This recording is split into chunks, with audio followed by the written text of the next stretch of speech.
Good evening, everyone.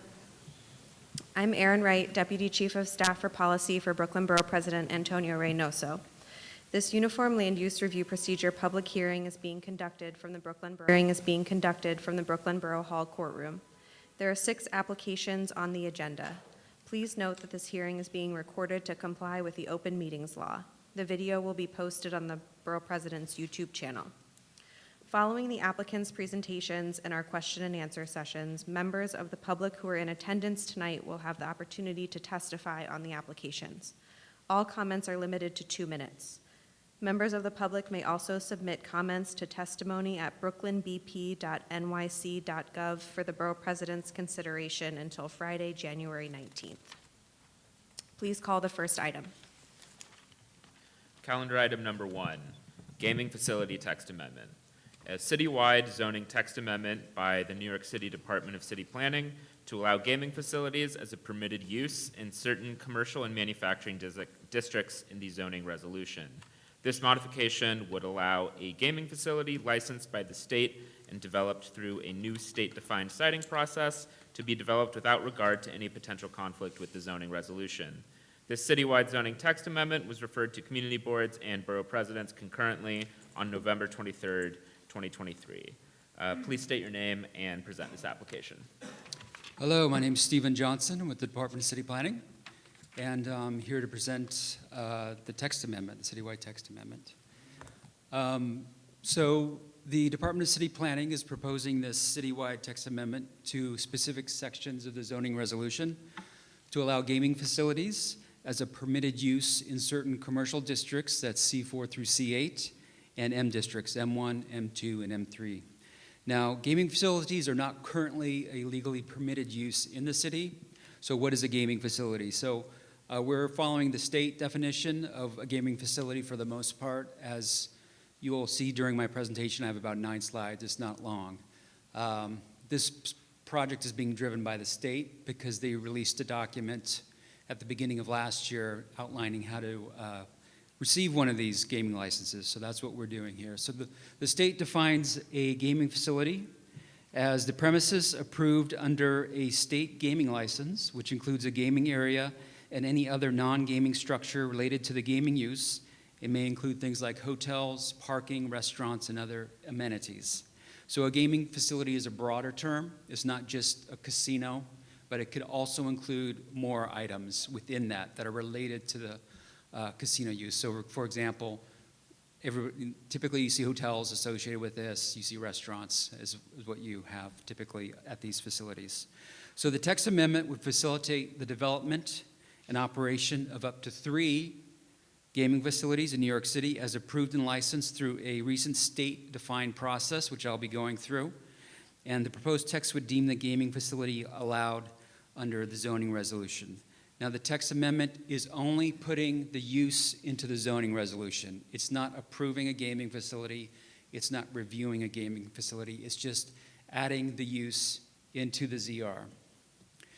So this text amendment, as I mentioned, is a result of a January 2023 announcement by the state to solicit proposals for up to 3 new commercial casinos. Now, this was kicked off in 2013 when there was a statewide referendum that the citizens of New York State approved 7 licenses in the state. Subsequent to that, 4 have been awarded and built in upstate New York, and I'll show you a map of that in a minute. So these 4 gaming facilities have been built and are in operation. The idea behind these gaming facilities, according to the state, is that it encourages tourism, job growth, economic revenue generation, increasing revenue for schools, and lowering property taxes. Now, the State Gaming Commission created this thing called the Gaming Facilities Location Board. It's really hard to say and remember, but that's what it's called. And so that's the entity that's overseeing these applications that will be being submitted to the Gaming Facilities Location Board sometime next year, we think. So when they released the request for applications to develop and operate a gaming facility, it was for the remaining 3 licenses. Remember, the state voted for 7, or the citizens of New York State voted for 7. 4 of them built, now there's 3 remaining, and these are for downstate. This is for New York City, Long Island, Putnam, Westchester, and Rockland County. So when they released this document at the beginning of the year, they also established a new siting process and review process with a community advisory committee, which I'll be talking also about in a minute. But just to wrap up this slide, there is one current facility in New York City. It's the Aqueduct Racetrack and Resorts World in Queens. This is an automated facility. There's no people in bow ties and tuxedos, dishing cards or anything. It's all automated, and they have the racetrack. And why they're able to do that is because it's on state property.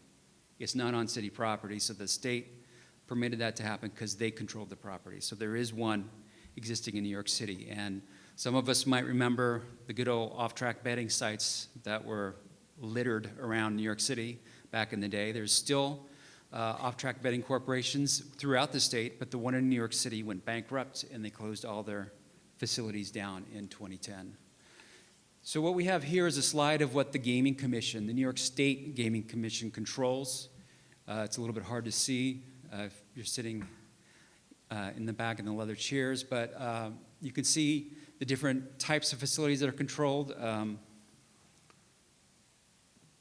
My pointer's not working, or at least not on that. So there's something they call Indian gaming. There's about 7 of those facilities around the state. And then you have the 4 commercial casinos. You can see them on the right. It's Tioga Downs Casino, Del Lago, Resorts World Catskills, and Rivers Casino. I can't even read it myself, to tell you the truth.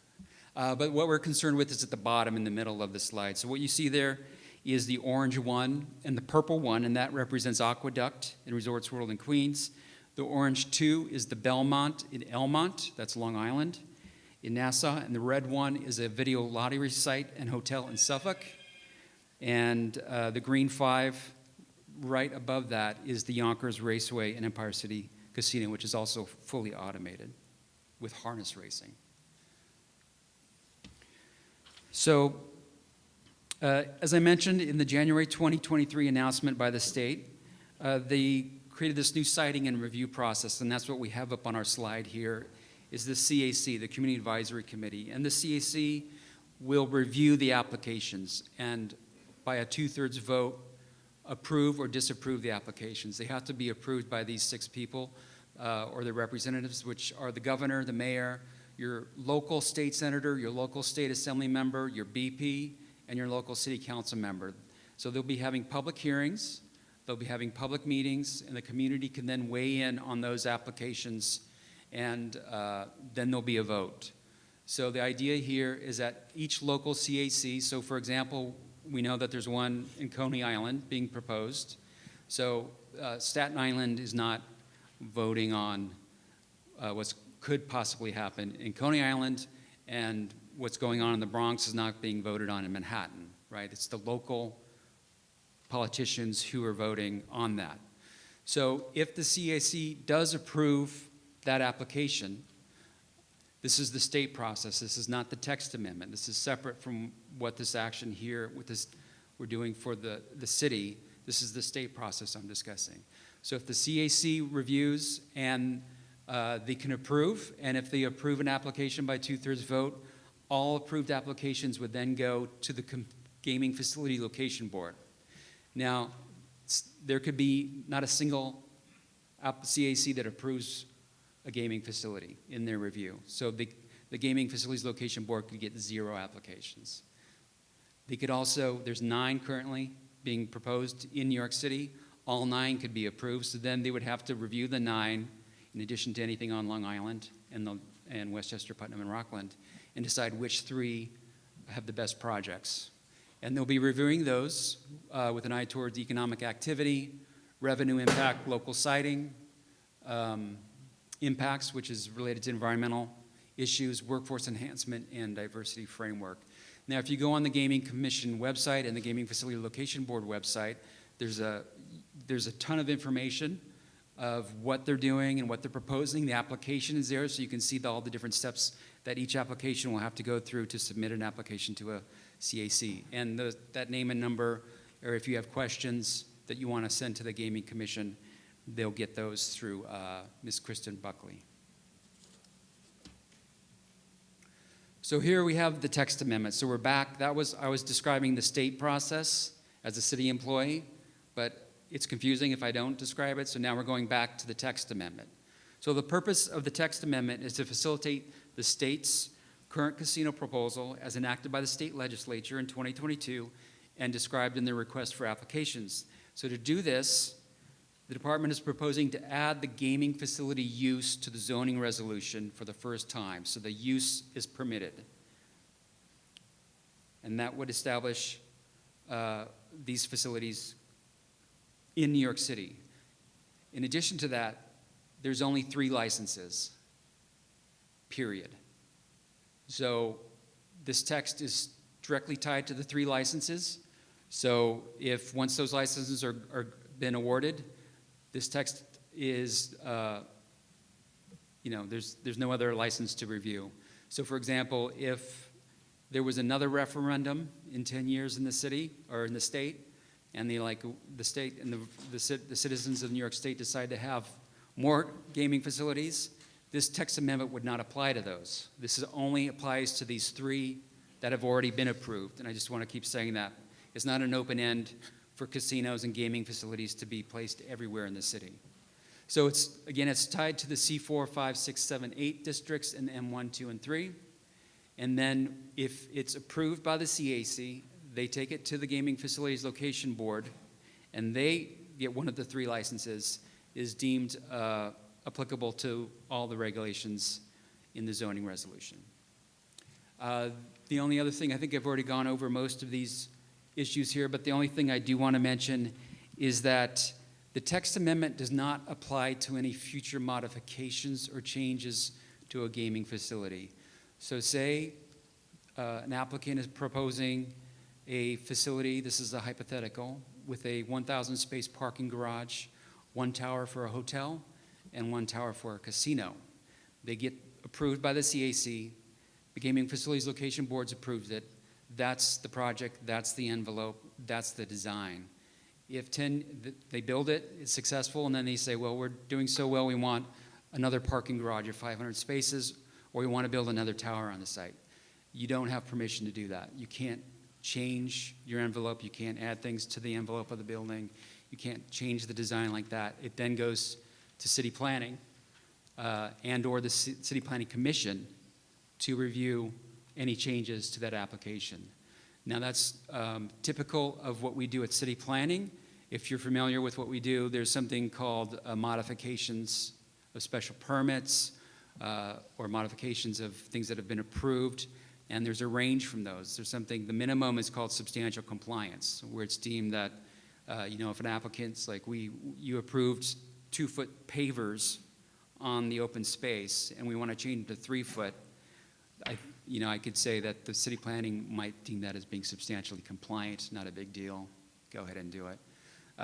If you want to build a new parking garage, that's the ULURP modification to your project. You can't just do that on your own. So you have to get approval for any of those changes. So just to walk through the 9 proposals here, if you could see them, the bulk of them are in the dense commercial districts. So the yellow on this is the commercial districts and the manufacturing districts where it would be permitted, the use would be permitted. It's not in any R districts, so you can see how it's limited to where the yellow is located.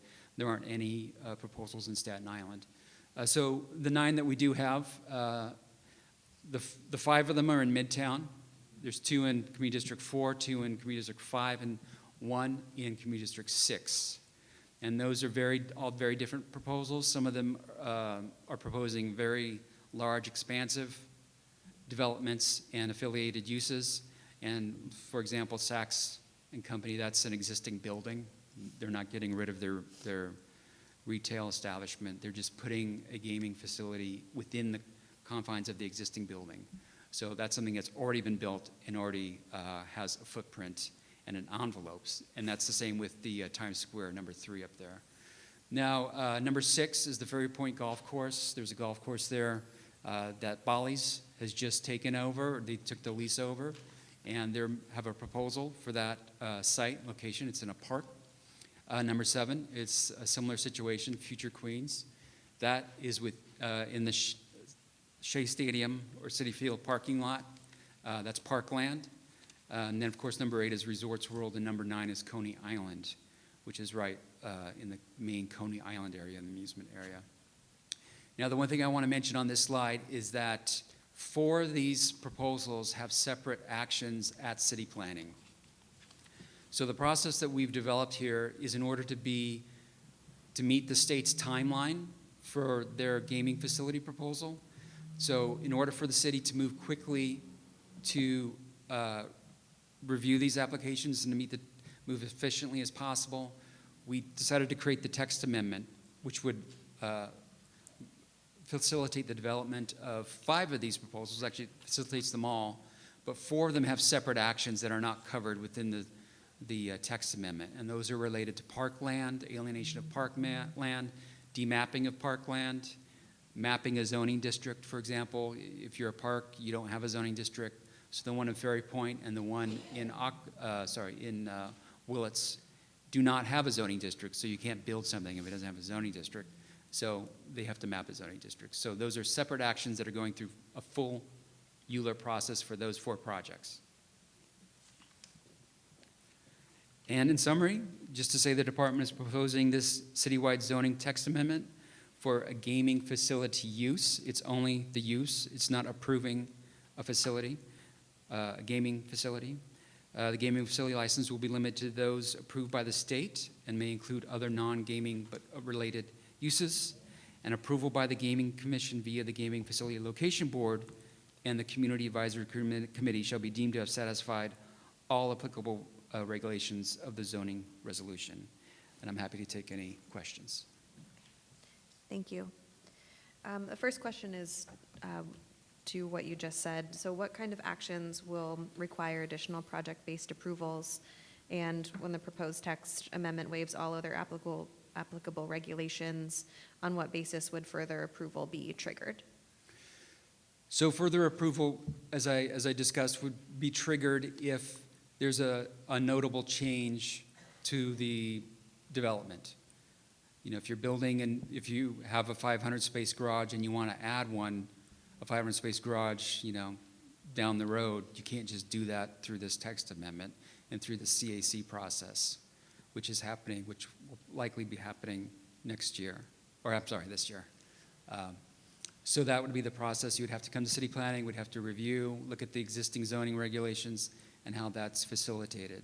Now, the other actions, if you're referring to the 4 projects that have other actions for the map amendment, disposition of city-owned property, and the mapping of a zoning district, those 4 projects do have ULURP for those 4, which will be coming to Coney Island, Queens 7, 3, and Bronx, I think 10 it is, and then of course Community District 4 in Manhattan. So they'll be reviewing those ULURP applications for those particular projects and particular things that are not covered in the text amendment that we're talking about today.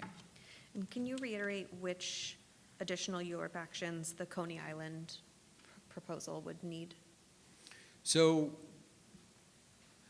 we're working, so all these projects, so one of the issues that we've had to deal with, as I mentioned, is working with the state and their timeline, right? So if we had, I mean, what does everybody complain about ULURP? It takes forever, right? I'm sure some of you don't think that, but it does take a long time. So we have to be able to review things efficiently and quickly in order to get these projects through the process. So, and your question was about? The Coney Island proposal. So the Coney Island one, it's because it's in the beginning stages of the process. They're basically looking to see what they can do to demap streets around that area, if possible. And I don't know if any of you are from Coney Island, but EDC demapped some streets around there a while ago. Some things depend upon how this text amendment gets through the process. If the CPC approves it, again, goes on to City Council, they also might make some changes which could impact these applications. So we don't know exactly what the City Council is going to do yet. So we will know, you know, in 3 months exactly how that's going to play out. And then those applications would then, gaming applications would then have to change their applications according to, if they change anything at the council level. Okay. How would the proposed text amendment interact with the special Coney Island East Subdistrict, which was designed to accommodate year-round entertainment and amusement purposes? Has the department considered using or amending this subdistrict for this purpose? So the purpose of this text amendment is for the CACs to review the applications and to say whether or not they agree with the applications and to approve or not approve the applications. So Department of City Planning and EDC are going to be reviewing applications, these applications as they come in, because City Planning is the city expert on zoning, land use, and bulk.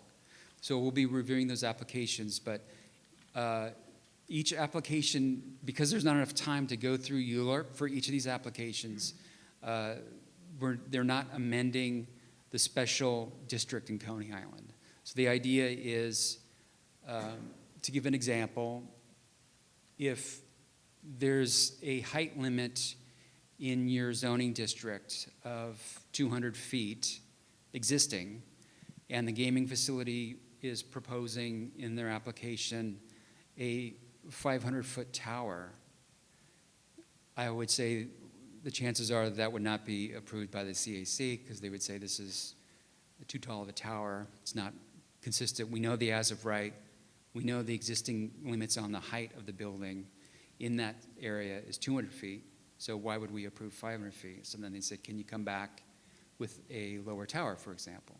So that's how we're seeing the existing zoning will kind of be like the baseline of how people will be reviewing these applications, right? So if there's let's take, say there's a hypothetical, there's a 500 parking space limit in the as of right condition, and the applicant is proposing 520 parking spaces. The CAC might be like, yeah, 500, 520, that's fine.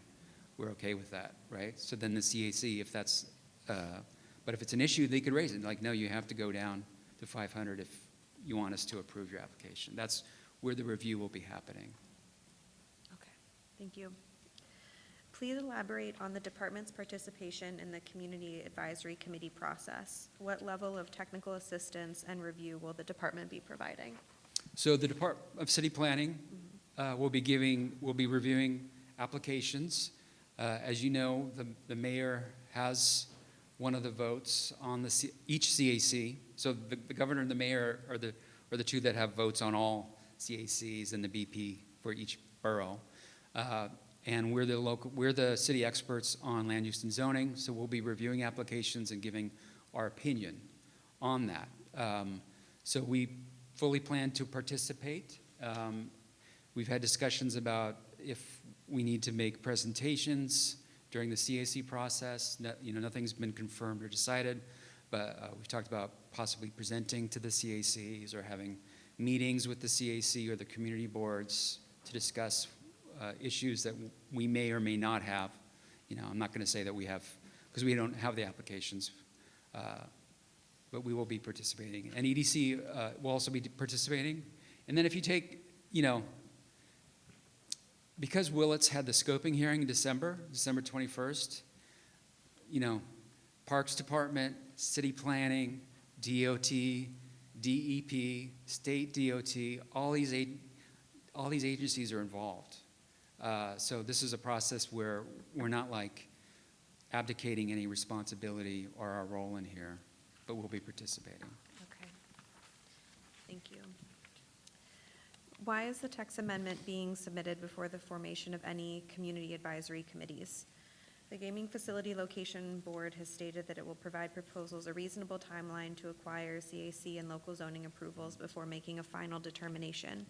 If the department is daunted by the prospect of reviewing 9 separate proposals, why not wait for the CAC process and initiate ULURP for only the proposals approved by their respective CACs? So the idea is the state, unfortunately, the city does not control the state. And, we have our opinion and we work with them, and we've been working very well with them on this one. And they're on their own timeline with consultations with us. So when we talk with them, They're obviously eager to move forward with applications and start the application process. Each application has a fee, and each application that is approved has a minimum $500 million investment.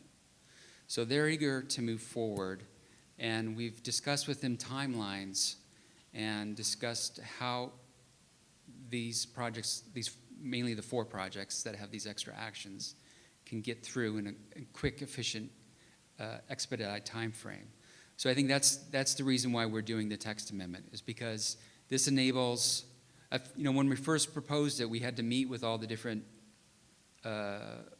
applicant teams to see what their proposals were and what they were proposing. And that's when we flagged, okay, well, the text amendment's not going to cover you, it covers you. And that's when we found out that, only the 4 would have these smaller ULURP actions instead of a broader ULURP action that has to take into all the envelopes and all the different environmental issues. The environmental review is being done by the state, for example. So that's why we did the text amendment, is in order to expedite as quickly as possible the time frame which the state wants to approve applications.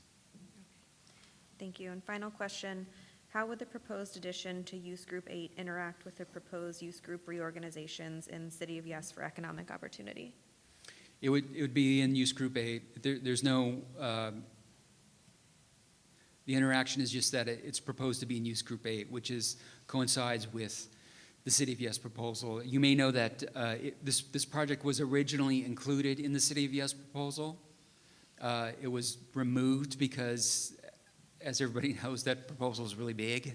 There's a lot of great stuff in there, and a lot of things that each community has to discuss, because we know that it's difficult for communities to get through all these separate things, and we've been faced with that as we go out during the holidays and trying to get support and trying to get discussions going. So that it interacts. We removed it from that in order to be a standalone, because it seems like in and of itself, it seemed like it may be controversial to a lot of people. So it interacts with the Use Group 8. It would be a Use Group 8 as proposed in this text amendment and with City of Yes. Thank you. Okay, thank you. You're excused now. Thanks Okay. so much. Sure. We will now call for testimony on this application from members of the public. Please note that all comments are limited to 2 minutes.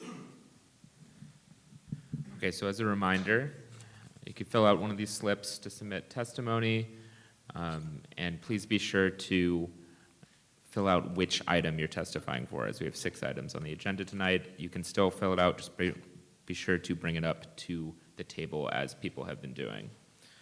So we have 2 slips for the gaming facility text amendment. First is Joseph Packer in favor.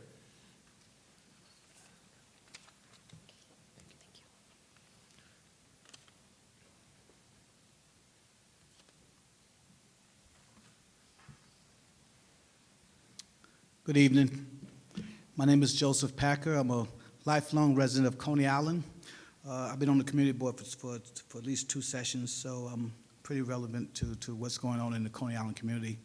I speak in favor of the text amendment, and that goes against, I believe, the community board itself, who I think they made a little quorum vote, and I think that vote was, at the time, it was like really still questioning if it's still something that the community needs. We're still in a search for where we're going to go, but I'm pretty confident that the community will come out in favor of it if they're given more information.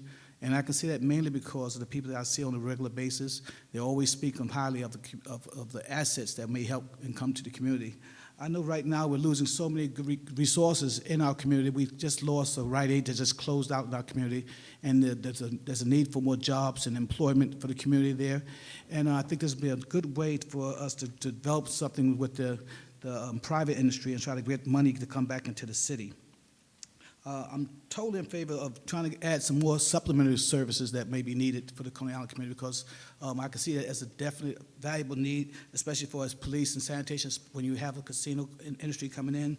And furthermore, I think that also with the asylum thing that's going on with the schools have been overrun now. Certain schools are getting like 20 students into our schools in Coney Island. So it would be another help to make sure we're able to deal with that extra burden that we're getting through finances. So I just really think that it would be a great opportunity for us. The median income in Coney Island is usually around $25,000, so it's have a low income, so we'll be able to pick up that income base. And there's no way that we can't see the opportunity that it arises. So I'm very satisfied with what they've done so far, the casino industry, when coming to the community. They opened up a lot of opportunities for people. They made sure that when even yesterday's MLK Day, they make sure they open up opportunities for us to come and engage with them. And I'm thinking that we can have a better communicate if we just continue to communicate with them and work together to just make sure that there's a community benefits agreement in place when they come out. So thank you for your time. Thank you. Next, we have Keith Suber.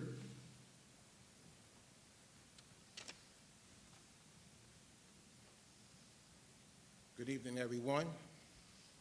My name is Keith Suber, a long-term New York City resident, born and raised in Coney Island, Brooklyn. For many years, I've always seen the community in the wintertime, nothing going on. Coney Island is a very vibrant place, very community place, community-driven. So in the wintertime, a lot of the stores that are there, they're not making any type of revenue. And I think that the casino would be able to help boost the morale in the community, help out with schools, senior center, senior projects. I'm definitely in favor because I lived in Albany, New York, and we worked with River Resorts in Schenectady, and we definitely got a lot of jobs for the people in the neighborhood that lived in Albany, Schenectady, Cohoes, Rensselaer, for anyone that's familiar with the upstate New York process. And I've also worked with the developer, Thor Equities, personally for many years, and everything that they promised, they did. They made sure whenever they had any type of work going on, they involved the community residents. One of the things that I stand firm on is employment. I work with the youth, anti-violence programs. And one thing I know for sure, that jobs, employment, takes away the youth that you would see standing on the corner, hanging out, doing mischief, selling drugs. Get them a job, teach them a trade, get them off the streets. He develops a family. He goes on to teach his children and continue to produce wealth. So this is why I'm in favor for the amendment, the text amendment, to be passed, because something that Coney Island can really benefit from. And I stand before you to say thank you for listening, and thank you. Keep super. Thank you. Joseph Watson.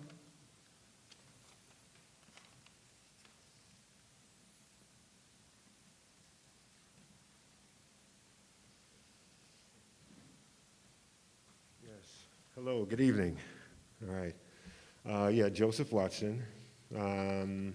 First off, I just want to say that I don't want to, just kind of regurgitate and reiterate everything that's been said already.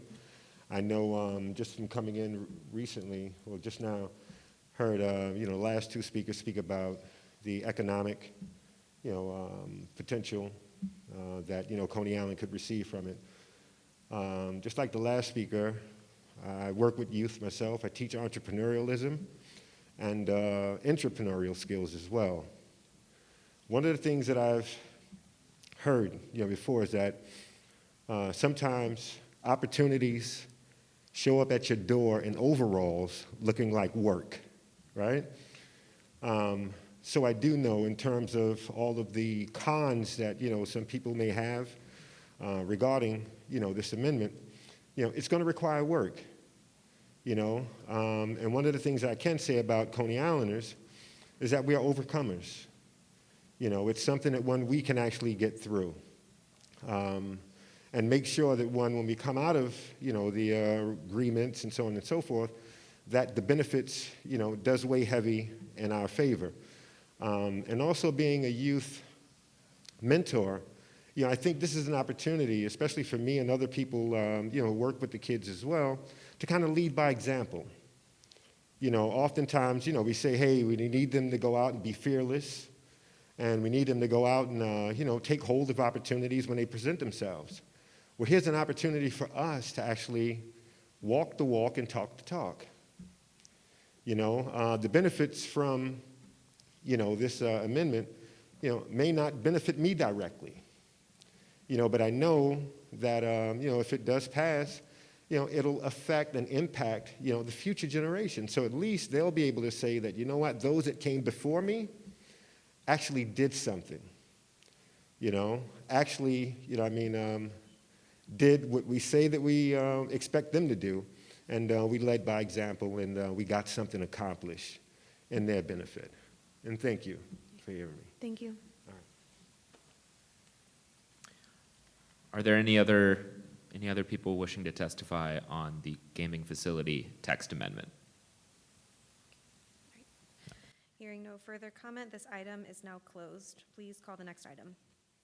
Calendar item number 2, 41 Richard Street, a private application by 54 Richard Street, LLC, requesting a zoning map amendment from M11 to M15 to facilitate the development of a new 7-story, 86,000 square foot mixed-use development containing approximately 66,000 square feet of light manufacturing uses, 16,000 square feet of commercial office space, and approximately 2,700 square feet of ground floor retail space at 41 Richard Street in the Red Hook neighborhood of Community District 6. Community Board 6 voted to approve this item on December 13th. Please state your name and present this application. My name is Emily Simons. I'm with the Law Office of Emily Simons, and I am Land Use Counsel for the applicant, 54 Richard Street, LLC, which owns the property, development site.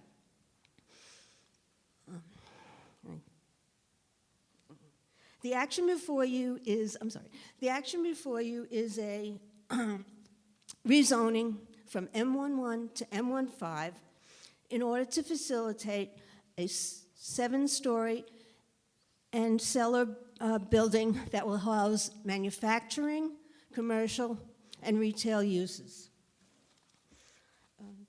Okay, I'm sorry. The rezoning is taking place on 4 lots in Red Hook, Brooklyn. They are 13, 20, 22, and parts of 25. The actual development, 41 Richard Street, will consist of Lot 13 and Lot 20, and will be located on the corner of Richards and Commerce between Sebring and Commerce. Okay. Red Hook used to be a manufacturing center and is no longer, Red Hook is, I'm sorry, and they no longer have that. Unfortunately, the existing buildings that are in Red Hook are outmoded, and they do not serve modern manufacturing needs. They have small floor plates. Small floor plates, low ceilings, and do not have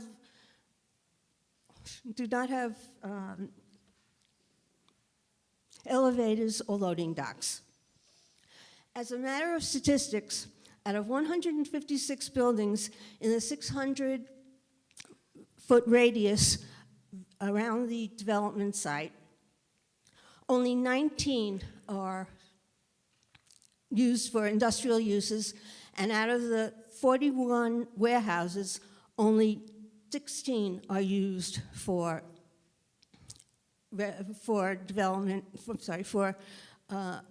warehouse uses. Okay. The developer Okay, the developer envisions the uses of a building that will cater to artisanal and artisanal entrepreneurs, entrepreneurs, oh my God.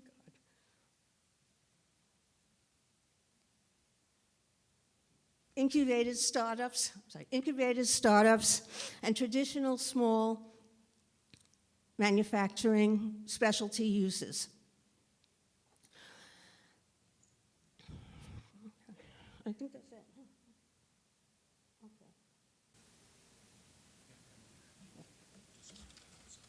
Okay, go ahead. Thank you. So I'll just tour the zoning action and the site location. So this just gives you some maps of the location. The area in yellow is the 400-foot radius. The rezoning in the area is predominantly M11. We're proposing to create an M15 district on the lots as Emily indicated. This gives you some of that manufacturing context that's long existed in the area. A zoning change map, which you can't see very well, but basically it's this block frontage as Emily described.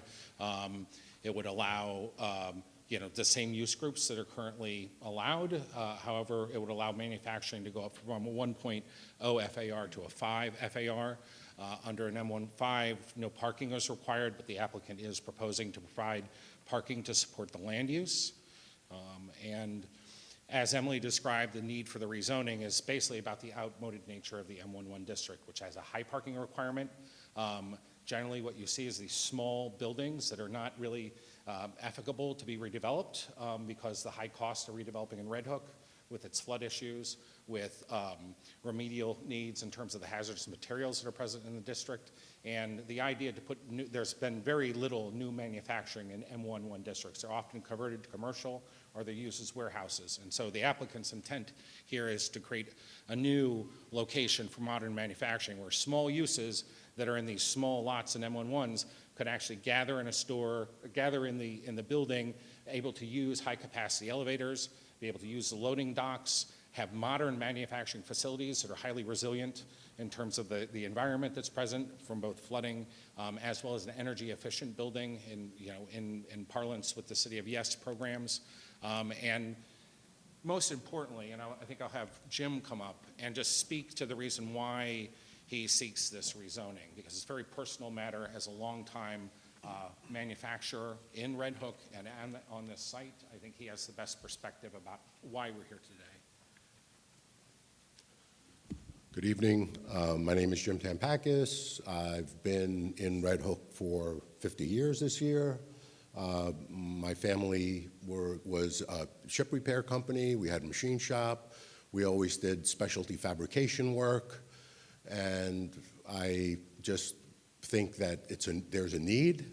When we used to do work back in the day, up until 20, 30 years ago, all of the work that we did in Red Hook to onboard the ships and whatnot stayed in Red Hook. We never really needed to go out of the neighborhood because there was just so much manufacturing around and we could cover all our needs, and today we don't have anything.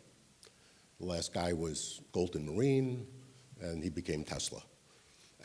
Anyway, so this is something that's needed. I know that everybody with this country, we need manufacturing to bring it back again, and in my little place of Red Hook, I'm looking to do that. Thank you. Any questions? So just to give you an overview, so this is some pictures of the site. As you can see, the red line indicates the development area. And then, Chip, if you would just come up and walk through the proposed development. And as we said, this is the idea, the concept behind this is to provide spaces that can be leased out, either temporarily or during certain periods where people are generating products. So what we have is a building that has supportive offices, primarily manufacturing, and some small commercial spaces so the makers in the building can sell their wares on the ground floor, and potentially, with 100 workers or so, that people have an opportunity to have perhaps a cafe in the building where they can eat. So I'll let Chip describe the program. Hi, I'm Chip Kalkani. I'm an architect in Brooklyn. The building is roughly 113 square feet total. but the manufacturing portion is about 82, as you can see from the chart. Can you go to the next slide? Primarily, the zoning department asked us to put some retail on the ground floor, so we've responded with a series of flood-proof retail spaces that will primarily be used, we think, as pop-up stores for the fabricators within the space. We don't see these as permanent occupants. Those are the yellow spaces along the top. Those go along Richard Street. You can see the parking is on the first 2 floors. It's basically built to get to flood, and then we will wall off those enclosed spaces of the lobby area and those retail spaces. Next slide. This shows the floor plates of the lower floors and then the setback. It's interesting to note that Jim is concerned about the size impact of the building, so we've actually trimmed it down less than the zoning envelope. There's potentially an opportunity to put another half of a floor in, but we've opted to actually make the bulk of the building smaller based on the economics of the situation. This section quickly shows you where parking is located on the lower floors. So it's basically thought of as being sort of a Venetian building that occasionally gets an Aqua Alta event, such as the Sandy event, which was highly destructive to most of these smaller single-story structures. The architectural partie is basically a modernist building with a screen wall of brick that reflects the manufacturing district that it's in. It also gives us a close structural grid, which allows us to wall off and create an easily achieved waterproof selection. And these are just the locations showing other buildings of the same size. This is a quick diagram of the removable waterproofing system just to retain water up to a height of 14 feet. And we'll also have resilient elevators, green roofs. We're exploring solar for the site as well. And these will all be part of the developments as we're moving forward. Thank you.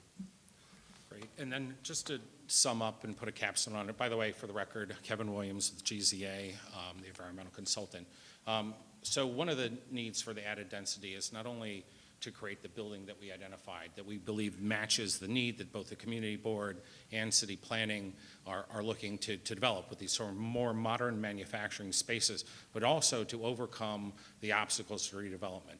The additional density affords us to make a truly flood resilient building that is energy efficient, and as well allows us to remediate a site that has contamination.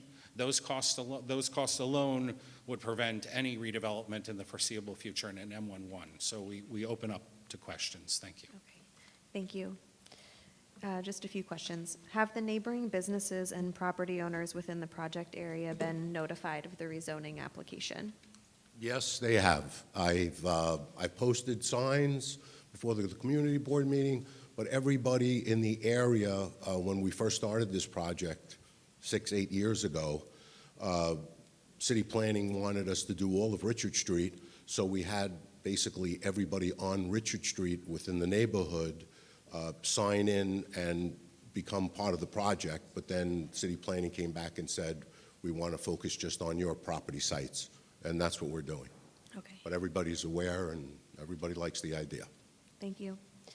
How does the proposal compare to the new proposed manufacturing districts in the city of Yes for Economic Opportunity text amendment? Would you have applied for any of the proposed new districts had they been available at this time? The zoning district M14A is most like in the city of Yes, is most like the M15 that we are proposing. Also, zoning district 5A, M15A is also Kevin, do it. Yeah, so there are two districts in the city of Yes that are comparable, the M14A and the M15A.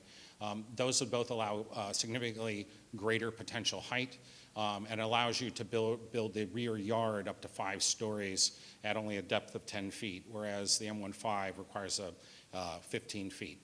Now, in terms of the impact on the application, there's really very little. The same loading dock requirements are associated with both, and the city, Yes, have the same requirements. You know, I think the From a decision-making standpoint, the one aspect of this in a height factor building as opposed to the M1 4A or 5A is those heights, they're trying to make a loft-style structure. So there's no setback required. The minimum setback is something like 120 feet. So you would have this large monolithic loft-style structure adjacent to smaller districts. So we think the setback afforded in the existing M15 and our proposed M15 is more favorable from a site context perspective. Okay, thank you.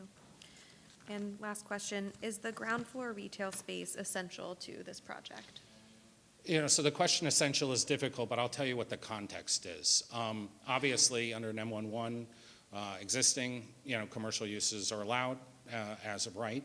The concept here, though, is to sort of conform to the community challenge that Jim applied some 6 or 7 years ago with EDC, which is to provide this sort of modern manufacturing space that mixes opportunities to sell, to basically ally the retail uses, the local retail uses to the manufacturers. Here, we believe both in our discussions with the city planning and the community that this is of the interest. Now, the question of whether it's essential, I think it can survive on its own. But I do believe that just from a land use rationale and a development perspective, that the modest amount of retail will not impact traffic in a way that's adverse. We have streets that are relatively underutilized, and we'll create a small amount of local retail space that can really help define this new type of use, which we believe is sort of the future of modern manufacturing, where small makers have local retail spaces. They don't have to go and take their goods elsewhere and ship them as well. If there's a small cafe in the building, people don't have to walk multiple blocks while they're working, and support a little bit of that population without, we think, disturbing the important Van Brunt corridor. Okay, thank you. The panel is now excused. We will now call for testimony on this application from members of the public in attendance. Are there any? So we have no speaker slips. Is there anyone who has not filled out a speaker slip who would like to testify on this item? No. Okay, thank you. This item is now closed. Please call the next item.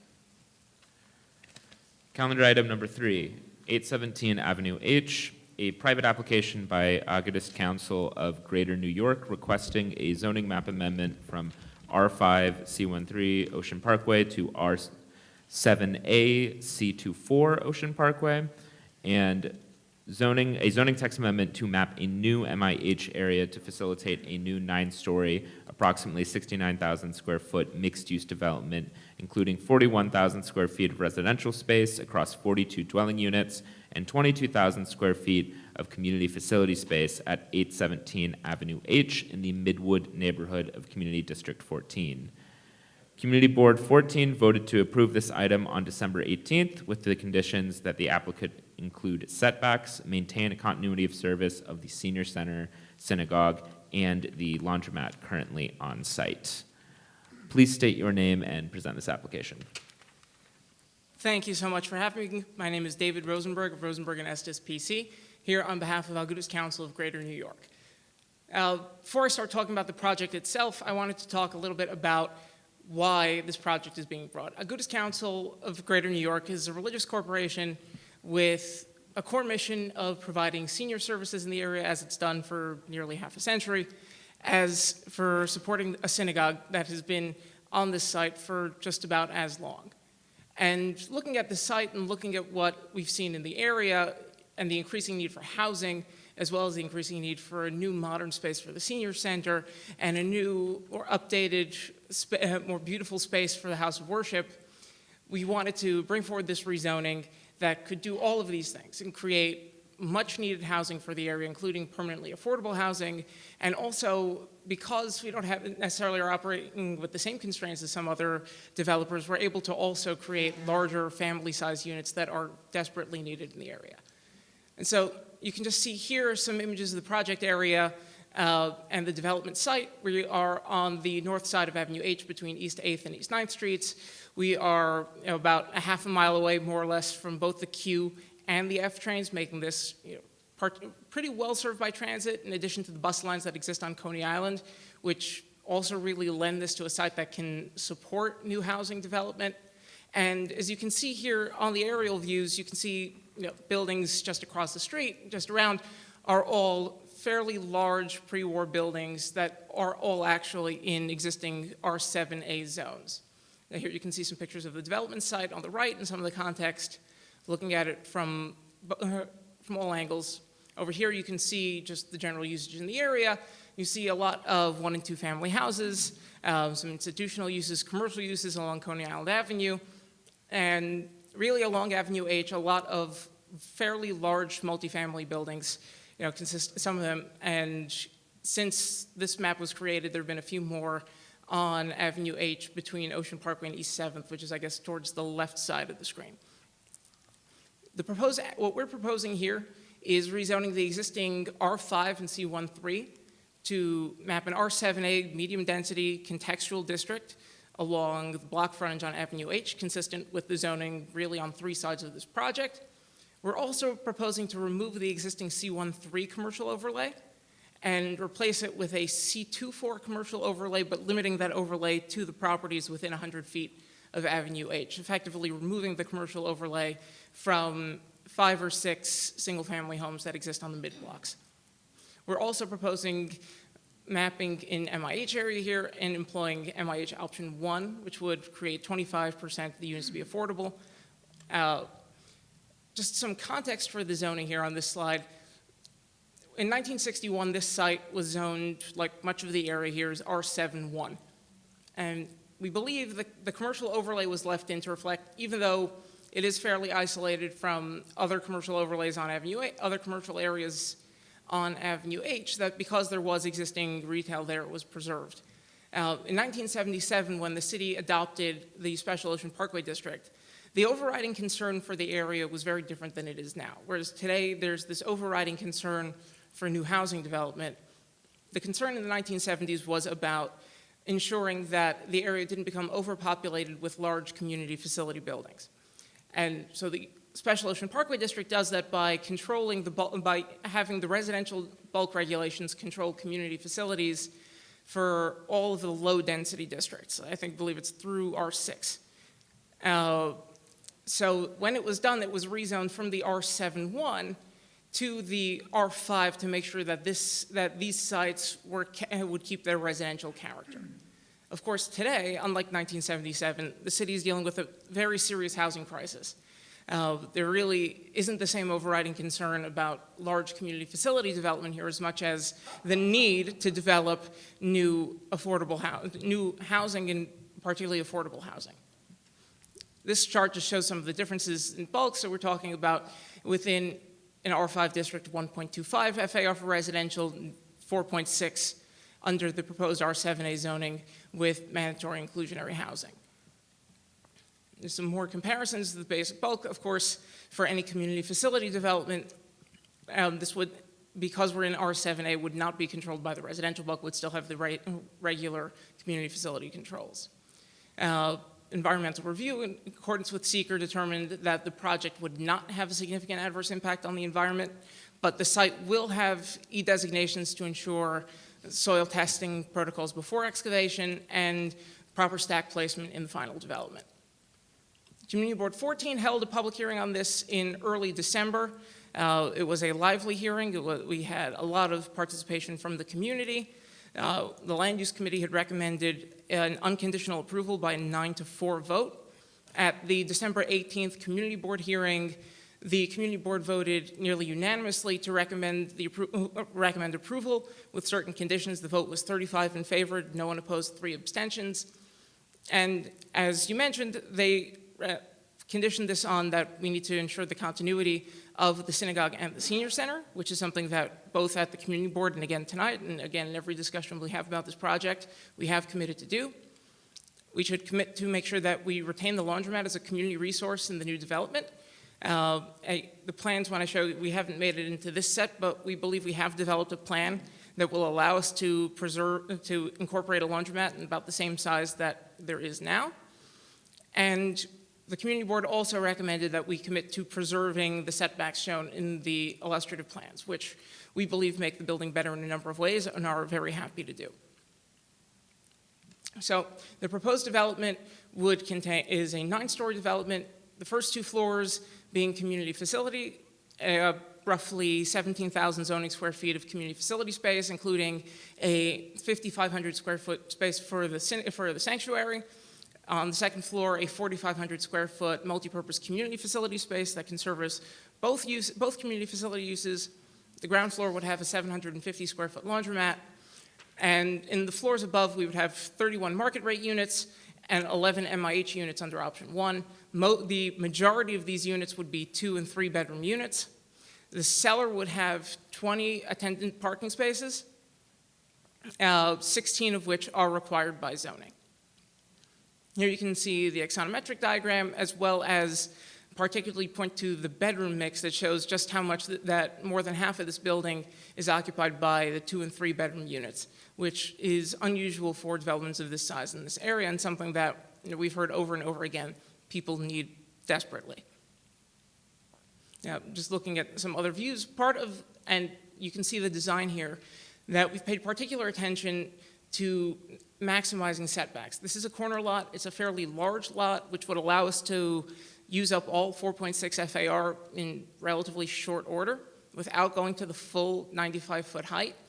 And while we know that there's some concern about the height, we felt that on balance, reaching those heights are better because it allows us to incorporate these various setbacks on all sides of the building to minimize the impact on the houses behind us, as well as just to minimize the feel of the building on the street. Here you can see the different layouts. You can see the cellar floor where the parking is, as well as storage and mechanical space. You can see the first and second floor layouts for the community facility, as well as there. On the first floor, right now where you see the residential lobby and some space from where you see the community facility lobbies, where we would incorporate the laundromat. And then you can see the mix of bedrooms on the floors going up.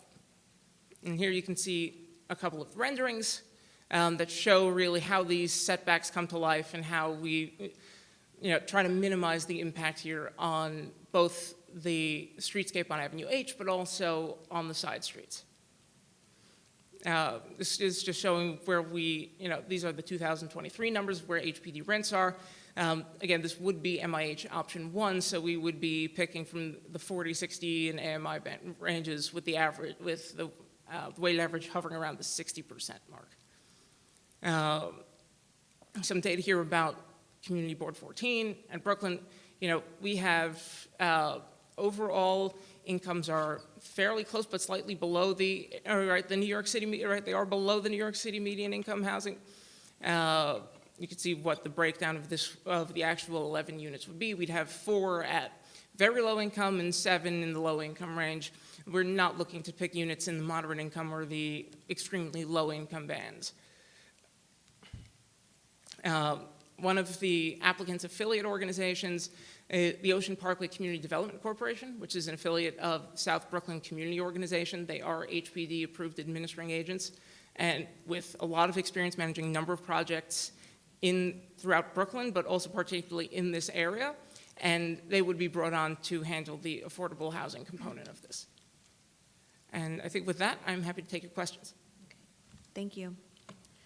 Will any of the proposed parking spaces be reserved for resident or community facility use? And are you interested in applying for a parking special permit to reduce parking requirements? So for this project, all of the parking requirement is generated by the residential units. It comes out to 16 spaces. Zoning requires for those spaces that they be primarily for the benefit and use of the occupants of the residences.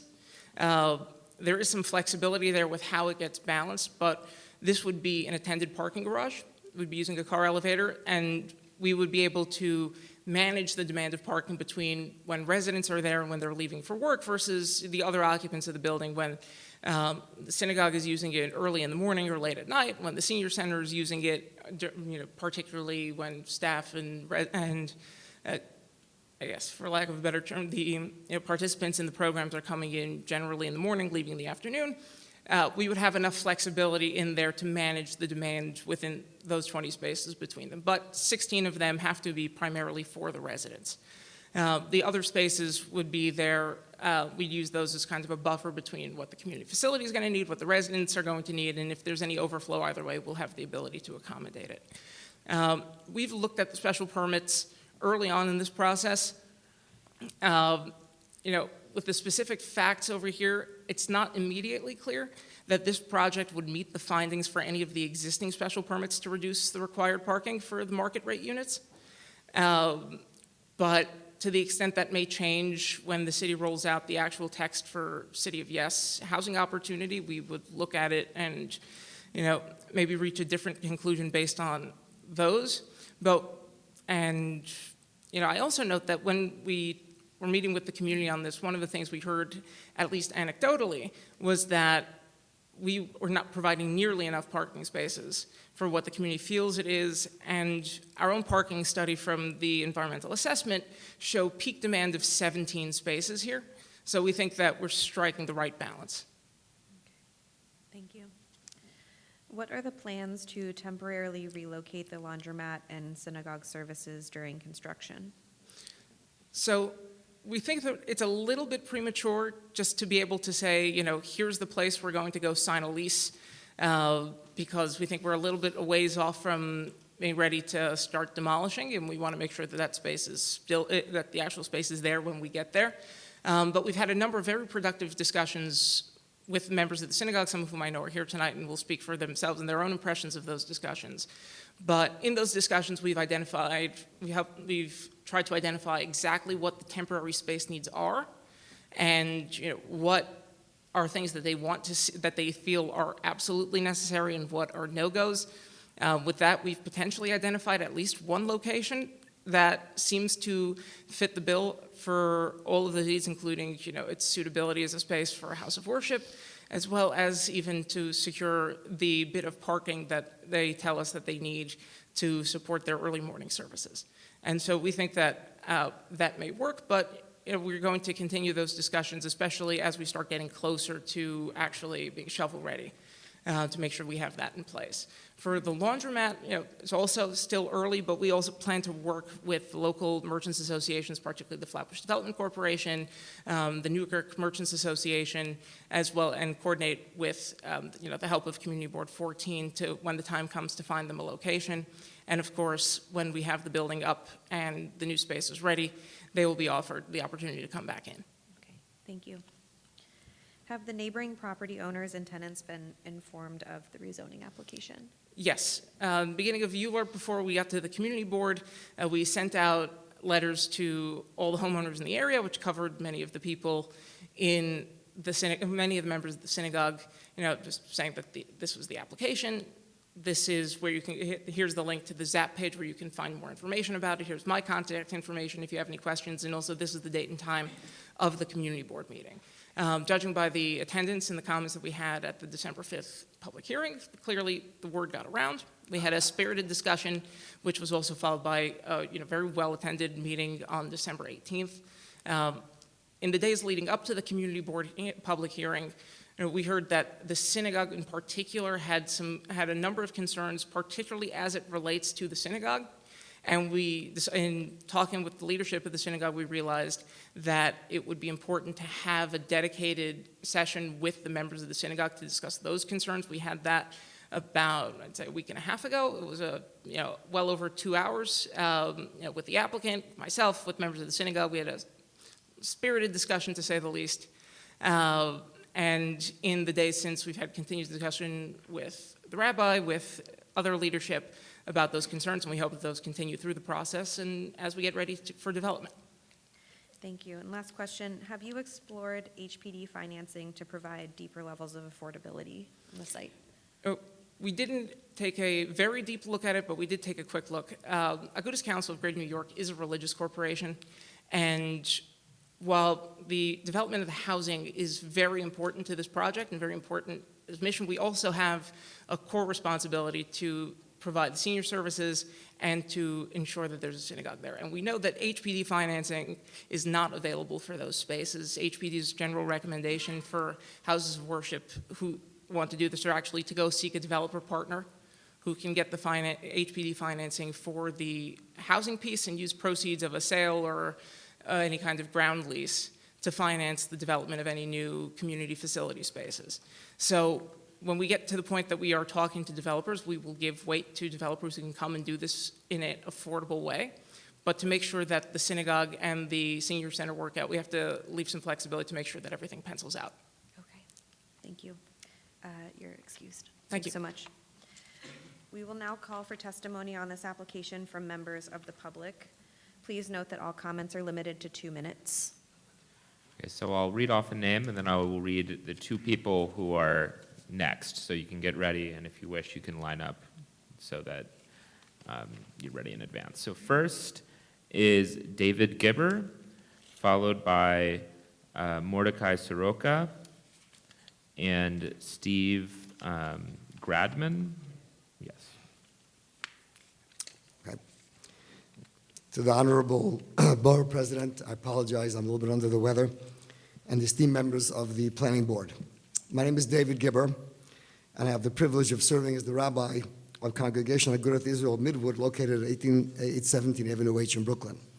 As such, I am humbled by the great responsibility of representing the interests of our dear congregation as well as the residents of our neighborhood.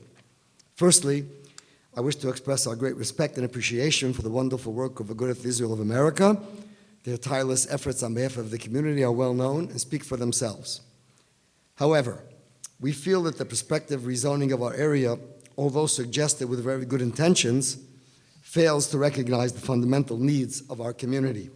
Our community has for many decades been one that is family-oriented, where our children have been nurtured to develop into upstanding and productive members of society while maintaining a very close and caring relationship with each other. Families of all backgrounds, either Jewish, Christian, Muslim, Hindu, African American, Chinese, etc., have been interacting with each other in beautiful harmony. Children play together in backyards and on sidewalks, and a congenial atmosphere of respect and tolerance has created an idyllic lifestyle where neighborly warmth and concern are readily evident. We are therefore extremely concerned and upset about the proposed rezoning. The prospect of one or more high-rise apartment complexes could radically change the neighborhood.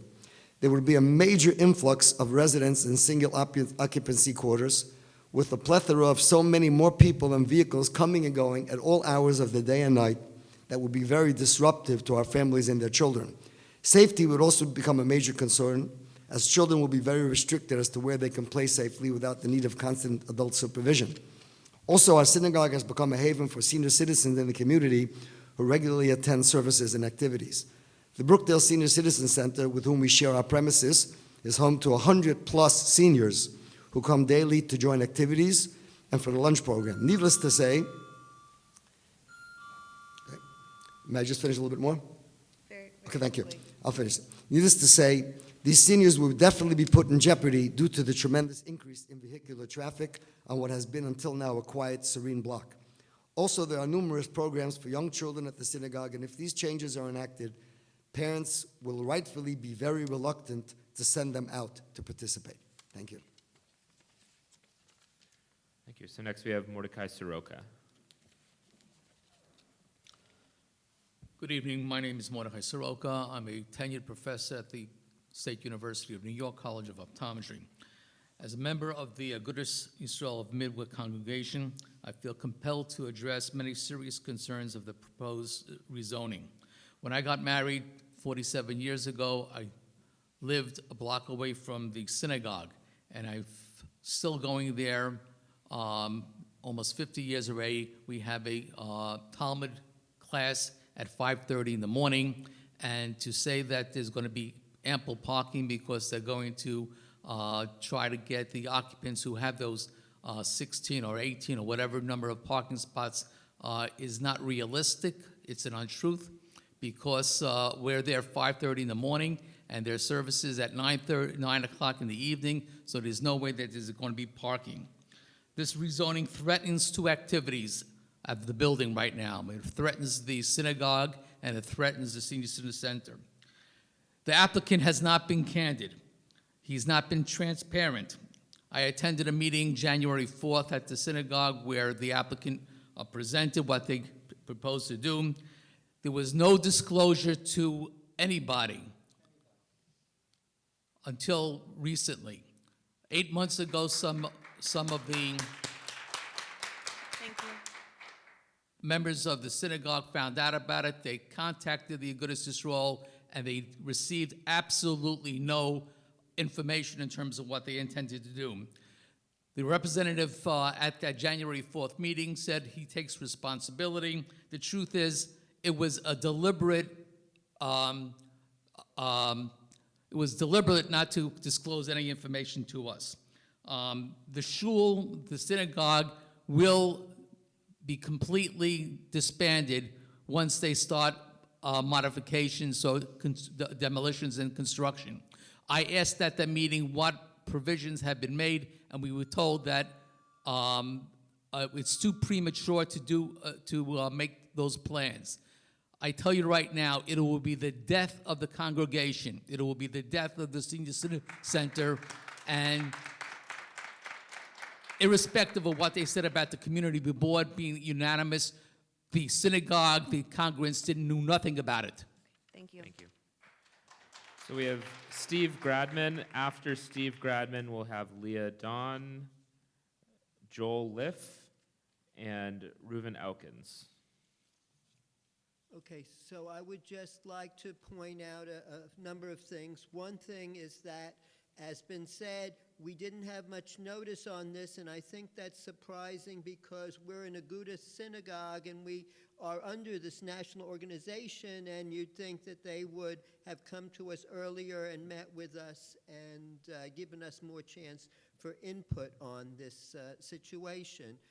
Also, I would hope that Agudas considers other possibilities. Myself and several other people suggested a commercial office space which would have professional offices in it, lawyers, doctors, accountants, whatever, which would make it easier for them to preserve parking for the synagogue, which really only needs it from 5 to 8 a.m. The people who come to the 9 p.m. service are neighborhood people. I don't know anyone who drives there. But for the morning service, there are people who come quite a ways.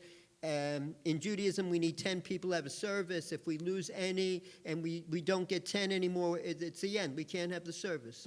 We must have 10 men. And half these people live out of the neighborhood. We only have about 12 now as a regular group, 12 to 14, and half of them need the parking, which would be easier to reserve parking from 5 to 8 a.m. if it's a commercial building. Also, people are afraid of what would be going on outside the synagogue, which would keep people from the synagogue, especially on Shabbos, for example. If a lot of people are out walking their dogs, and some people have big dogs like pit bulls and so on forth, make the people of the synagogue very uncomfortable. People also have very conservative standards, so if you have different type of people moving in who wear very short skirts, short shorts, and different things, in the summer that Orthodox Jews find objectionable, it could just make it so people wouldn't come to the synagogue anymore. So we really respect the Agudas organization, but we ask them to please work more closely with us from now, and I'm sure as a community we'll eventually work all of these things out together. Thank you. Leah Dawn. Hello, my name is Dr. Leah Dunn. I'm faculty at the College of Mount St. Vincent. Thank you very much for allowing me to speak. I'm a long-term resident of Avenue H, having lived there for over 30 years, and I'm also a former employee of the Agudath Israel of America who is proposing this development. I feel I'm very well qualified to comment on the proposed project. Over the past few years, 2 large buildings were built on our block, on Avenue H, between Ocean Parkway and East 7th, as noticed. And I can tell you from personal experience the impact that that's had on the lives of myself, my husband, my family, where the parking situation, which was difficult before, has become totally untenable. It is impossible to find parking in our area as the tenants, their guests, deliveries, the establishment that's now housed in the building next to us takes parking, blocks our driveway, and has totally and completely destroyed our quality of life. Many times over the last few years, I pointed out to the developers on our block that they purchased the lots and not the block and not the neighborhood. They have totally changed the face of Avenue H. Although we heard that there's a housing crisis, that developer has built 4, 5, 6 buildings in the surrounding area. I don't see the housing crisis as the primary concern of the people who are suggesting to develop this property. I think it has more to do with the financial aspect than it does with concern for housing in the community. Here, here. The Aguda did in the 1980s when I worked there revitalize deteriorating neighborhoods, and they deserve credit for that. Our neighborhood is not deteriorating. Young families are moving in. We moved in because the same reason that I did 30 years ago, because it's a quiet neighborhood to bring up children. It's a quiet and safe neighborhood. Please, help us maintain the quality of life that we haven't had until now, and not let us be exploited for the financial wishes of a large organization. Thank you. Thank you. Joel Liff.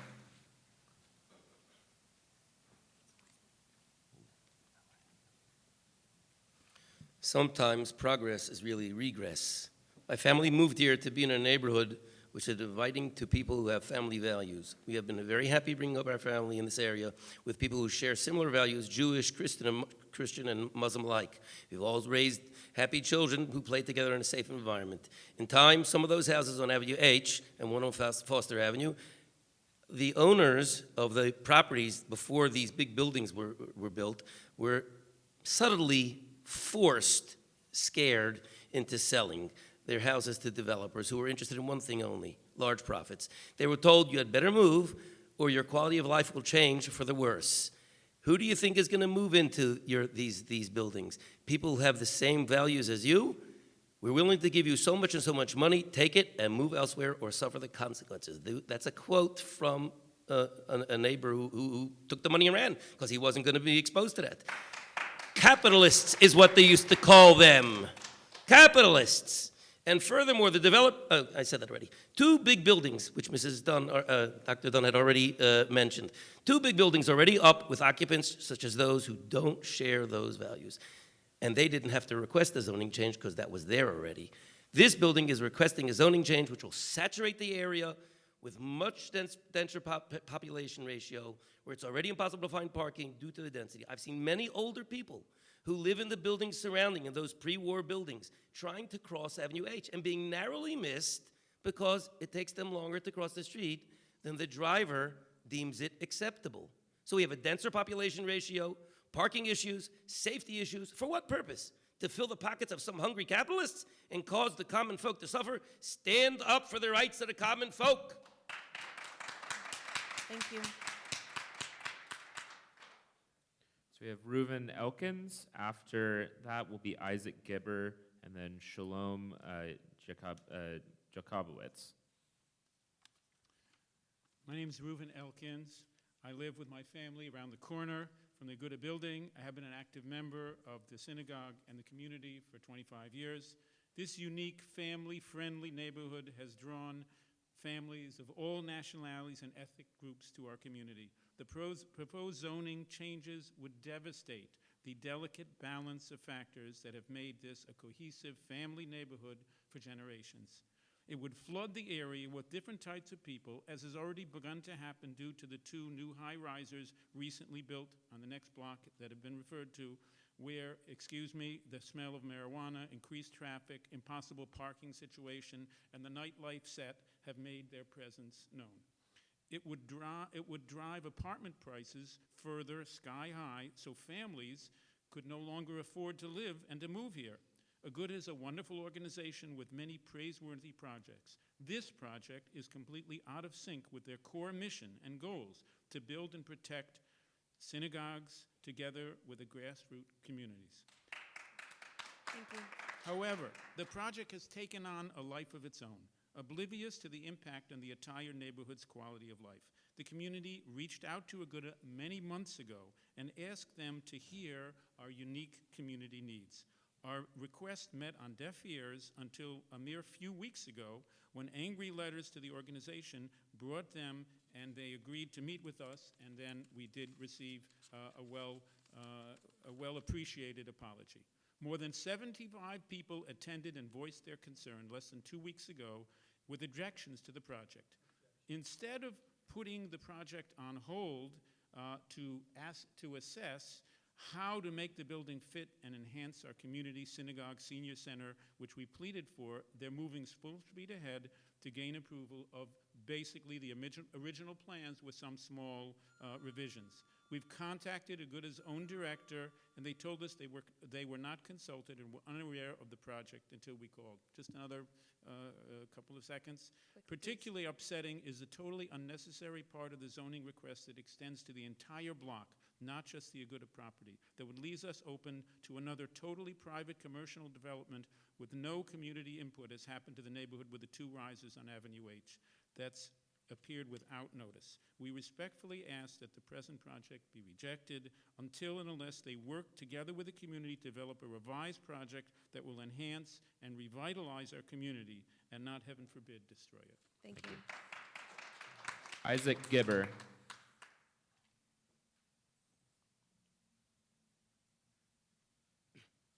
Good evening. I'm reading this on behalf of Sheldon and Beverly Care, elderly citizens of the neighborhood that were not comfortable coming out in the conditions. My wife and I have been living in the area since 1974. We have been active members of Congregation Agudath Israel of Midwood at 817 Avenue H since 1976 and participants of Brookdale Senior Citizen Center activities since 2003. As senior citizens with severe mobility issues, we are fearful of a construction project that will bring more congestion, both pedestrian and vehicles, to an area that is already saturated with new housing, 2 tall apartment buildings on both sides of Avenue H between Ocean Parkway and East 7th Street. Crossing Avenue H to attend prayer services 3 times daily and obtain hot breakfast and lunch at the BSCC has become very dangerous for 2 reasons. 1, there are no traffic lights on Avenue H between Ocean Parkway and Coney Island Avenue. 2, vehicles often speed on Avenue H in both directions. The proposed upzoning will increase pedestrian and vehicular traffic on Avenue H and side streets. We are also concerned that the as of yet unknown temporary locations of the synagogue and senior center during the lengthy construction process will impose severe hardships to the current users of these services. As a result of these issues, we are opposed to rezoning 817 Avenue H until all issues are fully addressed to the satisfaction of all stakeholders. For your consideration and attention, sincerely, Sheldon and Beverly Keir. Thank you. We have Shalom Yakobowitz, and then after that will be Ari Feldman and Nat Guerrera. My name is Shalom Jakobowitz. I'm a simple teacher. I teach in the community. I walk to work every single day the old-fashioned way, and I have a wife and 8 children, and we live on the block. And the reason why we moved to the block, we borrowed money and put down money to buy a house in the community because we liked the way that the community was. When we moved here, the community has drastically changed from when we moved here with these 2 buildings on Avenue H, and we can only do what we can do. We were not informed of those buildings that went up. They had previous zoning. The zoning that's being proposed right now is absolutely going to continue to drastically change the community from what it was to what it's going to turn into. As mentioned before, my little kids, my little girls, they walk around the corner on their own to be able to go to the community organization events that they have every Sabbath. And it's something that I feel that I need that calm, that serene, that relaxing feeling that I should be able to send my kids and not have to worry about cars speeding down or cars double parking and trying to find parking on the sidewalk when they don't see a little girl walking. They don't see somebody where they're coming from behind the other side. We need to have more safety in the community. We don't need more housing in this community. We need safety in this community. I just want to talk about a few points that the Agudath Yisrael supposedly thinks that they're solving, which they are not solving. The shul, the synagogue, supposedly is going to become a more beautiful place to daven, to pray. It's going to become a more beautiful place. It's not needed. We don't need the beauty. We want the heart of the synagogue. We don't need the outside, the external of the synagogue. If we have a beautiful building but nobody to pray there, what type of synagogue is that? The unanimous votes that you got by your community board meeting were unanimous because none of us were there. None of the people from this community were there. You specifically hid what you were trying to pull off from us so that it should become unanimous. And the moment that it once became known to the community, it was absolutely not unanimous, and nobody on the block, and nobody's happy with what you're doing. And there are petitions that are being put together opposed to what you're doing, and we're absolutely not happy. The parking study that you're putting out, just one last point. Quickly, please. The parking study that you put out, you could study from today till tomorrow. I live there. We live there. You live in New Jersey. You don't know what's going on in our neighborhood. You could see from afar what the parking situation is by us. I own a house with a wide driveway, and people call me to rent spots all the time. Thank you. I know what the parking situation is. Sorry. Next, we have Ari Feldman. Good evening. It's my honor to speak on behalf of the synagogue. My name is Ari Feldman. I'm one of the attorneys acting for the synagogue. As you can see, I think that Aguda has been far from honest in any of their portrayals. Now, how can they be trusted in anything on what they say? If they say that it was approved and the community wasn't there, how can you lie and say such a thing? This has been sprung upon a synagogue that's composed of many seniors without any concern as to what their input is or how they would get to shul, or whether there will be at the peril of cars speeding down the street.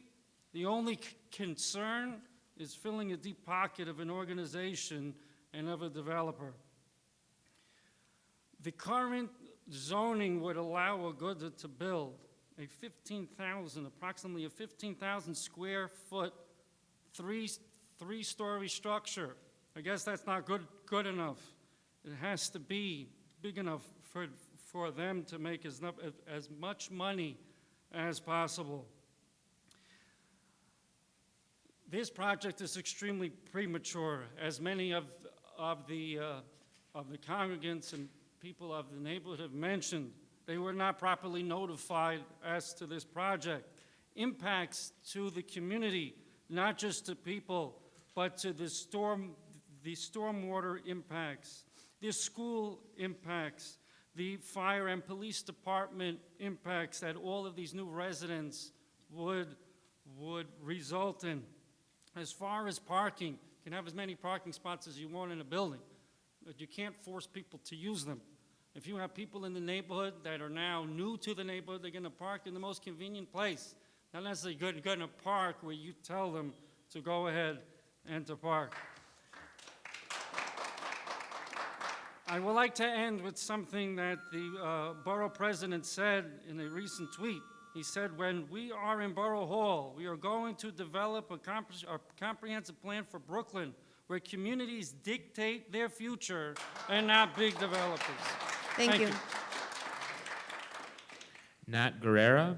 After Nat Guerrera will be Aaron Kinzer, Shayna Stern, and Michael Stern. Hi, my name is Nat Guerrera from the law firm of Guerrera, Feldman, and Williams, on behalf of the synagogue as well.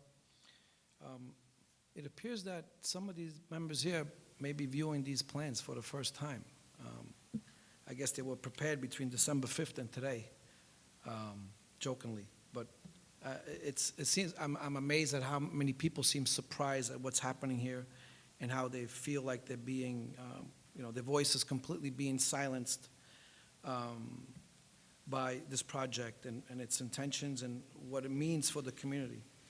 I mean, I'm not sure how this project could be in line with Aguda's core mission of safeguarding seniors and achieving places of worship for people when we're talking about 42 units, residential units. I noticed also from the slides there was very little about impact. As my colleague said, impact on the neighborhood from police need, infrastructure need, school, etc. It's actually legal also, from a legal standpoint, when doing such a project, they're supposed to use the least restrictive means to achieve their ends of whatever interest they're trying to compel from the zoning. And it seems like they're really not using least restrictive means, which is a legal doctrine that seems to have been trampled upon in this instance here.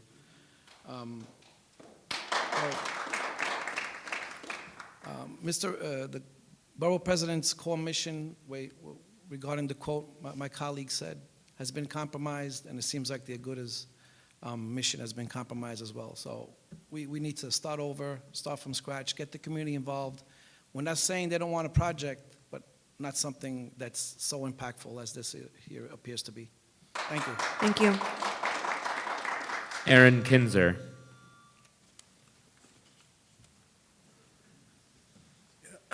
My name is Aaron Kinzer.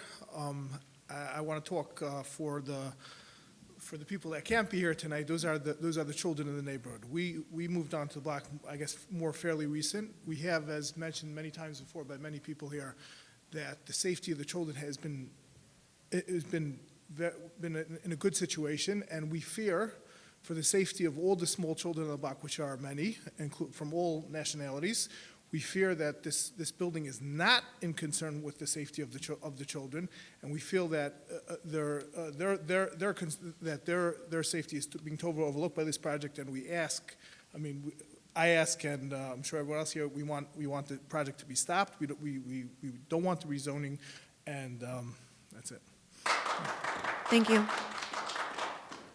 Shayna Stern. My name is Shayna Stern. I'm a mother of a large family on this block. I'm living here since a child. I grew up on this block. I moved off for a few years and moved back. I'm opposed to this rezoning plan because I'm scared for the safety of my children. I have a lot of children coming to my home. I counted just off the top of my head, there's over 80 children on East 8th Street. That's not East 7th, that's not East 9th, that's not East 10th. And there's a lot of comfortable playing during the summer. Most of the families stay in town to play together. And I'm worried about 40 to 100 new families moving in, electric bikes, motorcycles, lots of cars, young drivers in the area. It will be very fearful for the children. As it is, the new buildings have brought my children running in and saying, there's so many new people, there's so many new driving, there's this race car that races down the street every day, new motorcycles, people walking dogs that are very large, and they come in very fearful.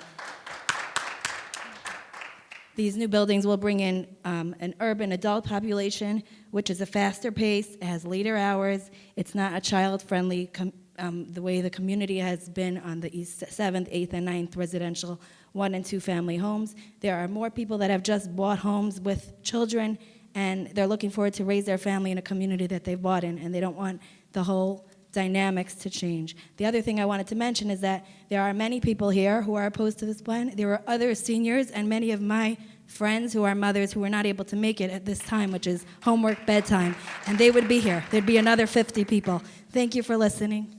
Thank you. Thank you. Michael Stern.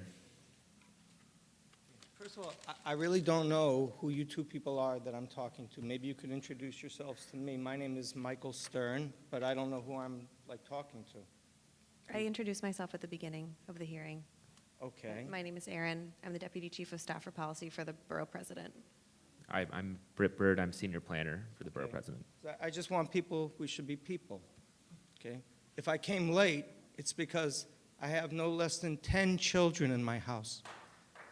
You don't have to clap.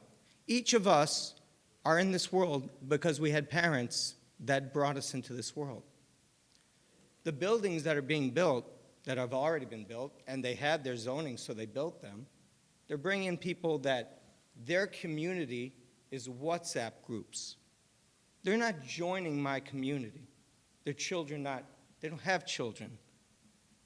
It's not my job to fix the world, but the goal of mankind is to get along, not to not get along.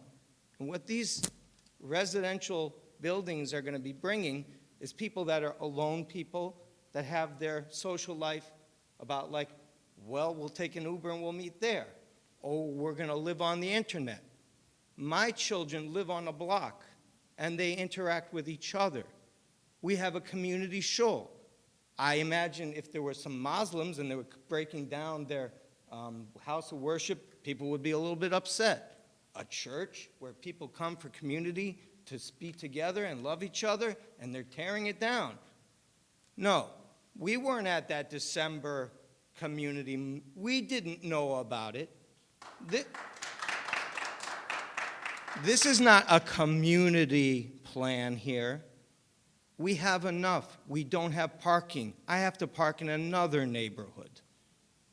My children have to watch out for motorcycles, scooters, racing cars coming down, up and down Avenue H. To cross the street is a dangerous thing.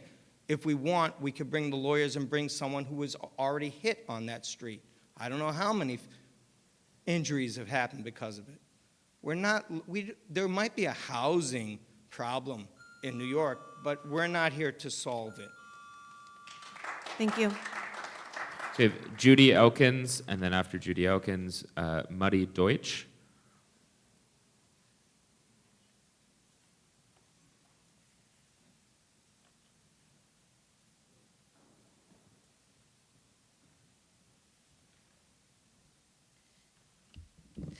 Hi, my name is Judy Elkins. I lived around the corner on East 8th since 1997 or 1998, and I raised the younger half of my family here since they were young. The older ones were teenagers, and one of the reasons we were very attracted to move, which to us coming from Kensington was like really out of town, is that the people came out and greeted us, and the diversity and eclectic nature of the block was very attractive to us. We liked the idea that there were people from within the Jewish community, all different types, and even though there were some who still walked to their old places of worship further out, the shul was a very unifying place. But besides that, also my next door neighbor is an Indian woman who, and now she's retired, but she delivered half the babies in Maimonides, and she's very much part and connected to everybody there.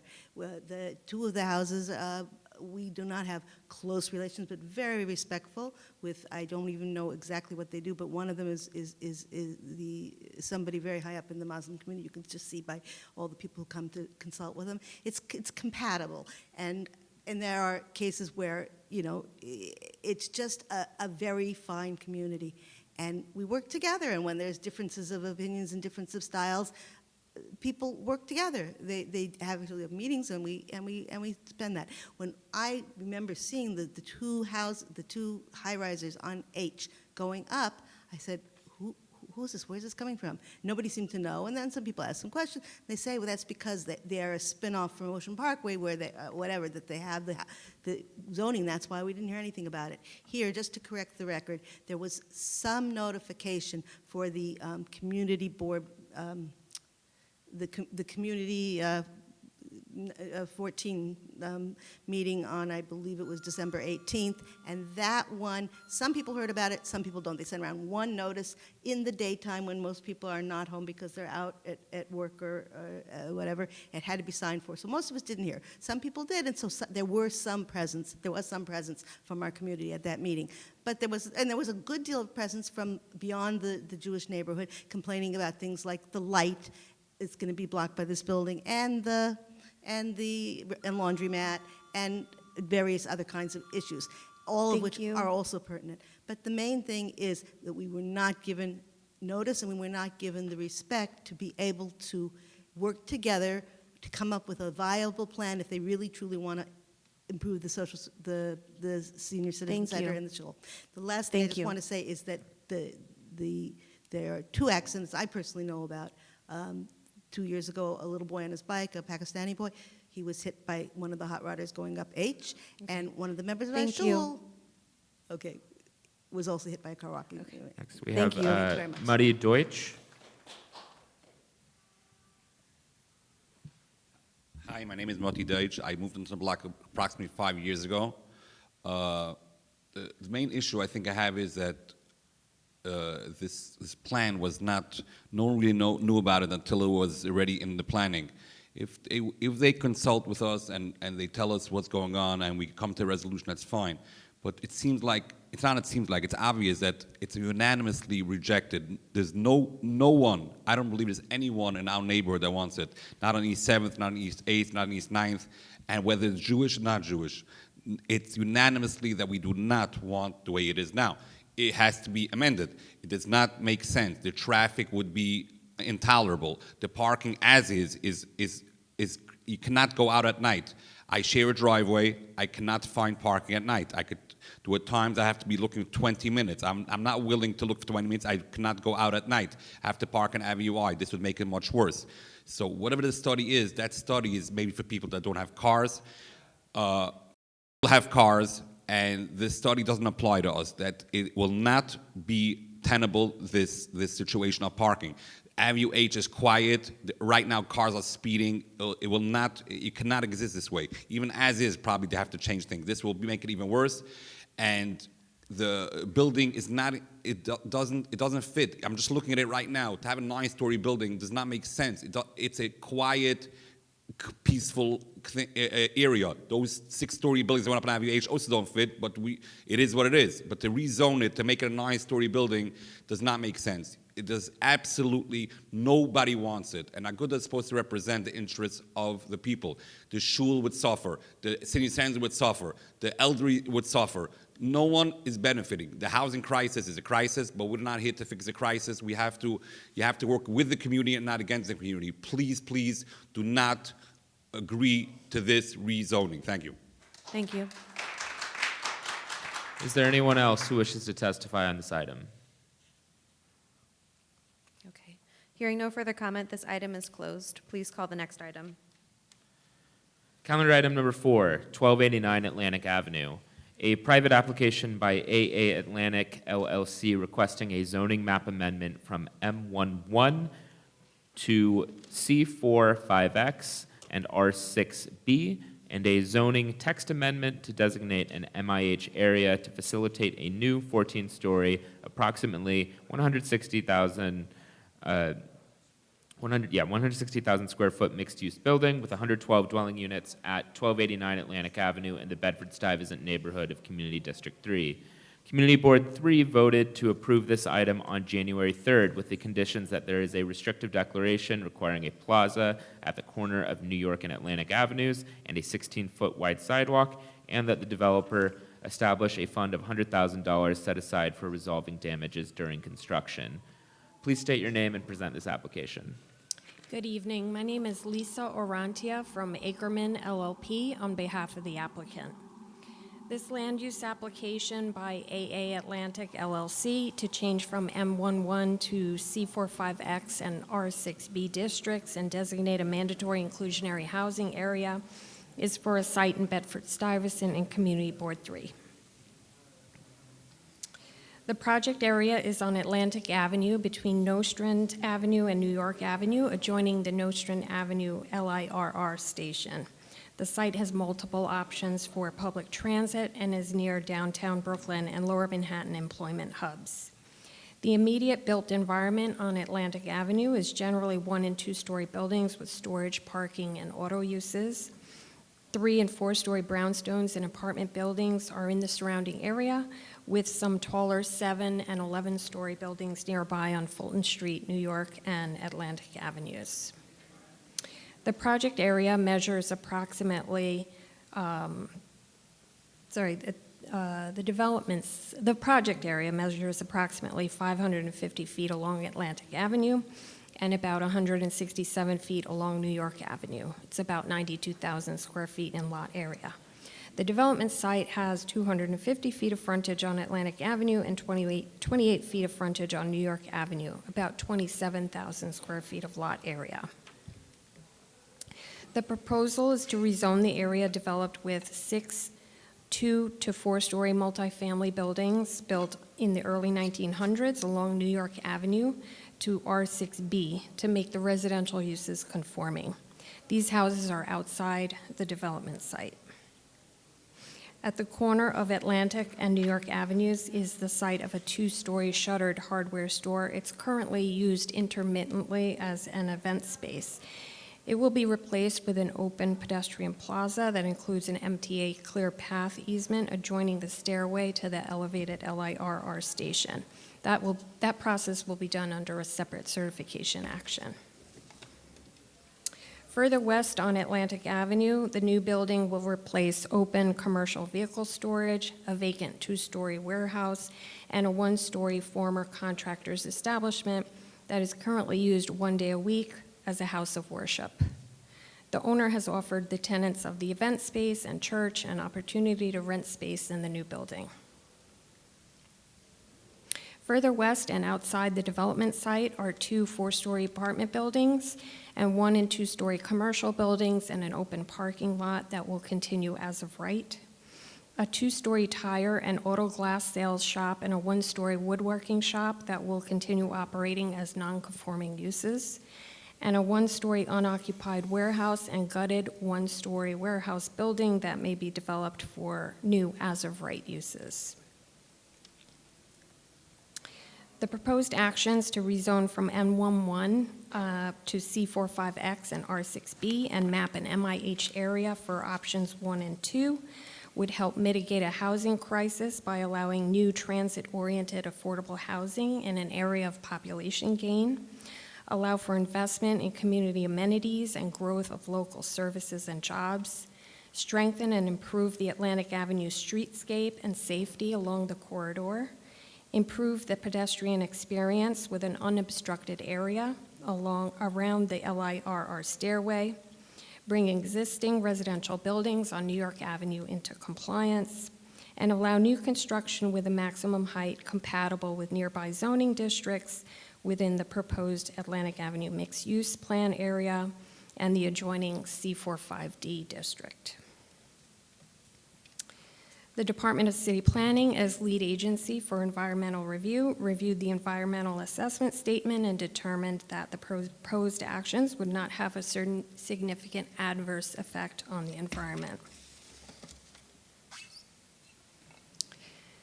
The proposed development is a 14-story building with residential, commercial, and community facility uses. The first floor will contain about 20,000 square feet of commercial space divided into two establishments, approximately 18,500 square feet and 1,500 square feet. The second floor will have about 17,000 square feet of community facility, and the third to 14th floors will have 115 square feet of residential use, comprised of 112 apartments, breaking down into 11 studios, 41 one-bedrooms, 48 two-bedrooms, and 12 three-bedroom apartments. There will also be 41 residential parking spaces in the cellar, 3,800 square feet of outdoor recreation on the 14th floor roof. And the proposed facade is a mixture of brick and metal panels with glass. The brick facade matches the older brick buildings in the area, while the metal panel facade matches newer buildings. All the apartments will be rented to households earning a range of affordable tiers under HBD's mixed income program, Mix and Match. One of the two-bedroom units is reserved for the live-in super. The breakdown is 15 units formerly homeless, 29 units at 40% AMI, 18 units at 60% AMI, 18 units at the 90 to 110% AMI range, and 31 units at the 110 to 130 AMI range. Included in the, among these units are 28 permanently affordable units under MIH option 1. That's a minimum of 25% at 25% of residential floor area at 60% AMI, with 10% of residential floor area at 40% AMI. These next slides just show the range of affordability tiers under the proposed Mix and Match program and the range of rents. The site plan, on the site plan, you can see at the corner of Atlantic and New York Avenue, the 2,500 square feet of landscaped seating area. The building is also designed to be set back from rear lot lines to provide a large amount of open space between the new building and the adjoining lots. There will be a 44-foot deep rear yard above the first floor roof and a 76-foot deep rear yard above the second floor roof. This rendering shows the improved experience along Atlantic Avenue with the approximately 1,500 square foot local retail space that will be compatible with the open seating area. And as I mentioned earlier, the MTA ClearPath easement will ease pedestrian traffic adjoining the station entrance. Community Board 3 voted in favor of the application with conditions regarding the plaza and protection of nearby buildings. There's no regulatory requirement for a restrictive declaration to keep the pedestrian plaza open, but there will be an MTA ClearPath easement recorded for the area near the stairway. The developer will comply with all insurance requirements in connection with demolition and construction permits. And that concludes the presentation. Thank you. Are there any sustainable features planned for the site or the sidewalks? Yes, there will be a green or solar-ready roof, several energy efficiency features, including Energy Star appliances, energy-efficient mechanical systems and LED lighting, low-flow plumbing fixtures, energy and sound-efficient walls and windows, and roof stormwater collection for plant irrigation. The site will also feature porous pavement to minimize stormwater runoff and maximize stormwater infiltration. And with DEP approval, bioswales can be installed around required tree pits. Thank you. Have the neighboring property owners and tenants included within the project area been informed of this rezoning application? Yes, early on in the process, the owner informed owners and tenants within the project area about the rezoning. And as I mentioned earlier, the tenants of the church and event space have been offered space in the new building. Thank you.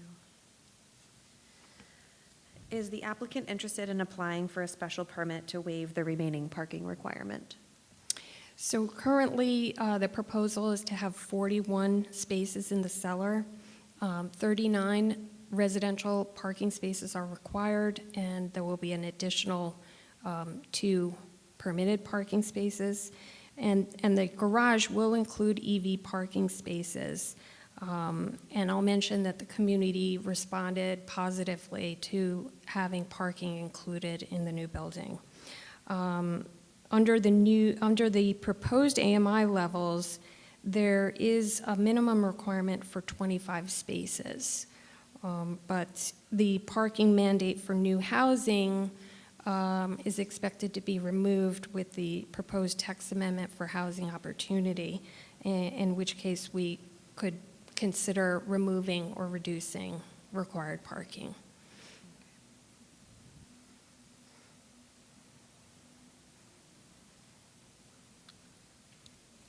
And last question, are there active manufacturing uses within the project area, and why was C45X chosen rather than a mixed-use manufacturing district such as MX? So there are no active manufacturing uses in the project area. The woodworking shop and the tire sales and auto glass establishment are commercial uses. They're use group 16 and 7, respectively.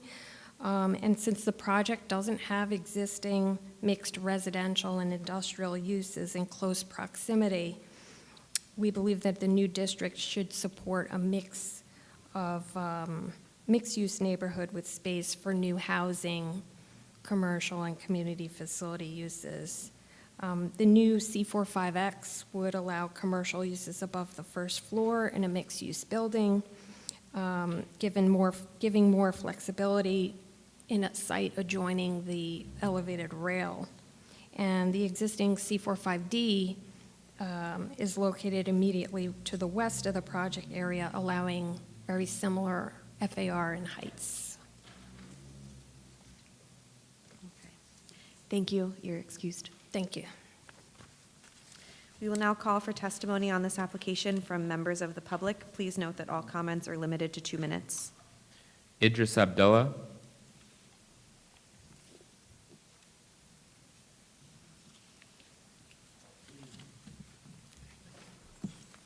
Good evening.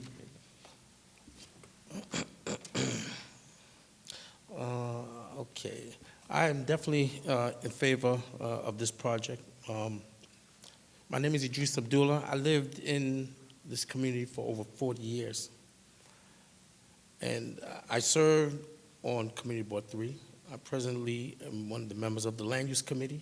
I chair the Muslim Community Action Network for the mosques in the area. I'm also the second vice president of the 79th Precinct Community Council.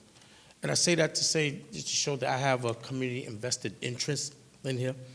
I want to thank, I can't get your name right, but I want to thank, she did such a magnificent presentation when it came before the Land Use Committee. And although there was some questions that was asked that wasn't answered when she did come back, she definitely came back with the answers that we needed.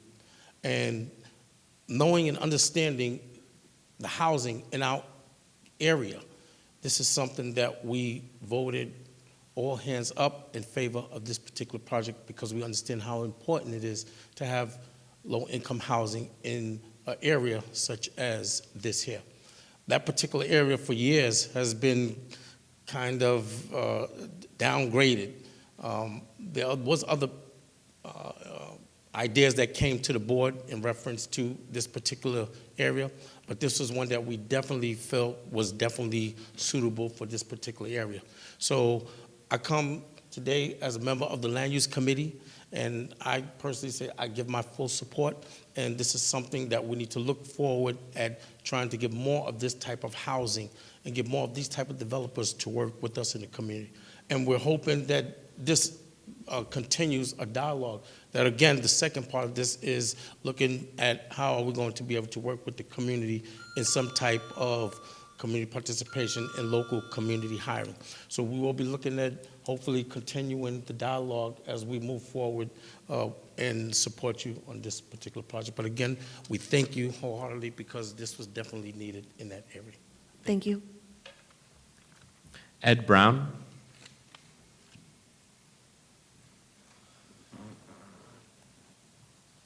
Good evening. Ed Brown, Team Brown Consulting. I'm gonna be brief. We're gonna work directly with the developer on this project. What we do is local hiring and WMBE contract and participation. One of our most recent highlights that I'm very proud of, we're actually actively working on 100 Flatbush Avenue with Alloy Development right now. And they didn't just meet the local hiring requirements or the WMBE participation, we helped them exceed it. And that's what we do. We worked on BAM South with 2 trees. We actually worked on City Point several years ago. We worked on several other projects I can name throughout the boroughs. And I'm looking forward, I support this project 100%. And I want to just continue to complete the mission of making sure people who live in the community work on these construction sites and minority contractors get the opportunity. And as long as I'm involved, they will. Thank you. Thank you. Is there anyone else who wishes to testify on this item? Hearing no further comment, this item is closed. Please call the next item.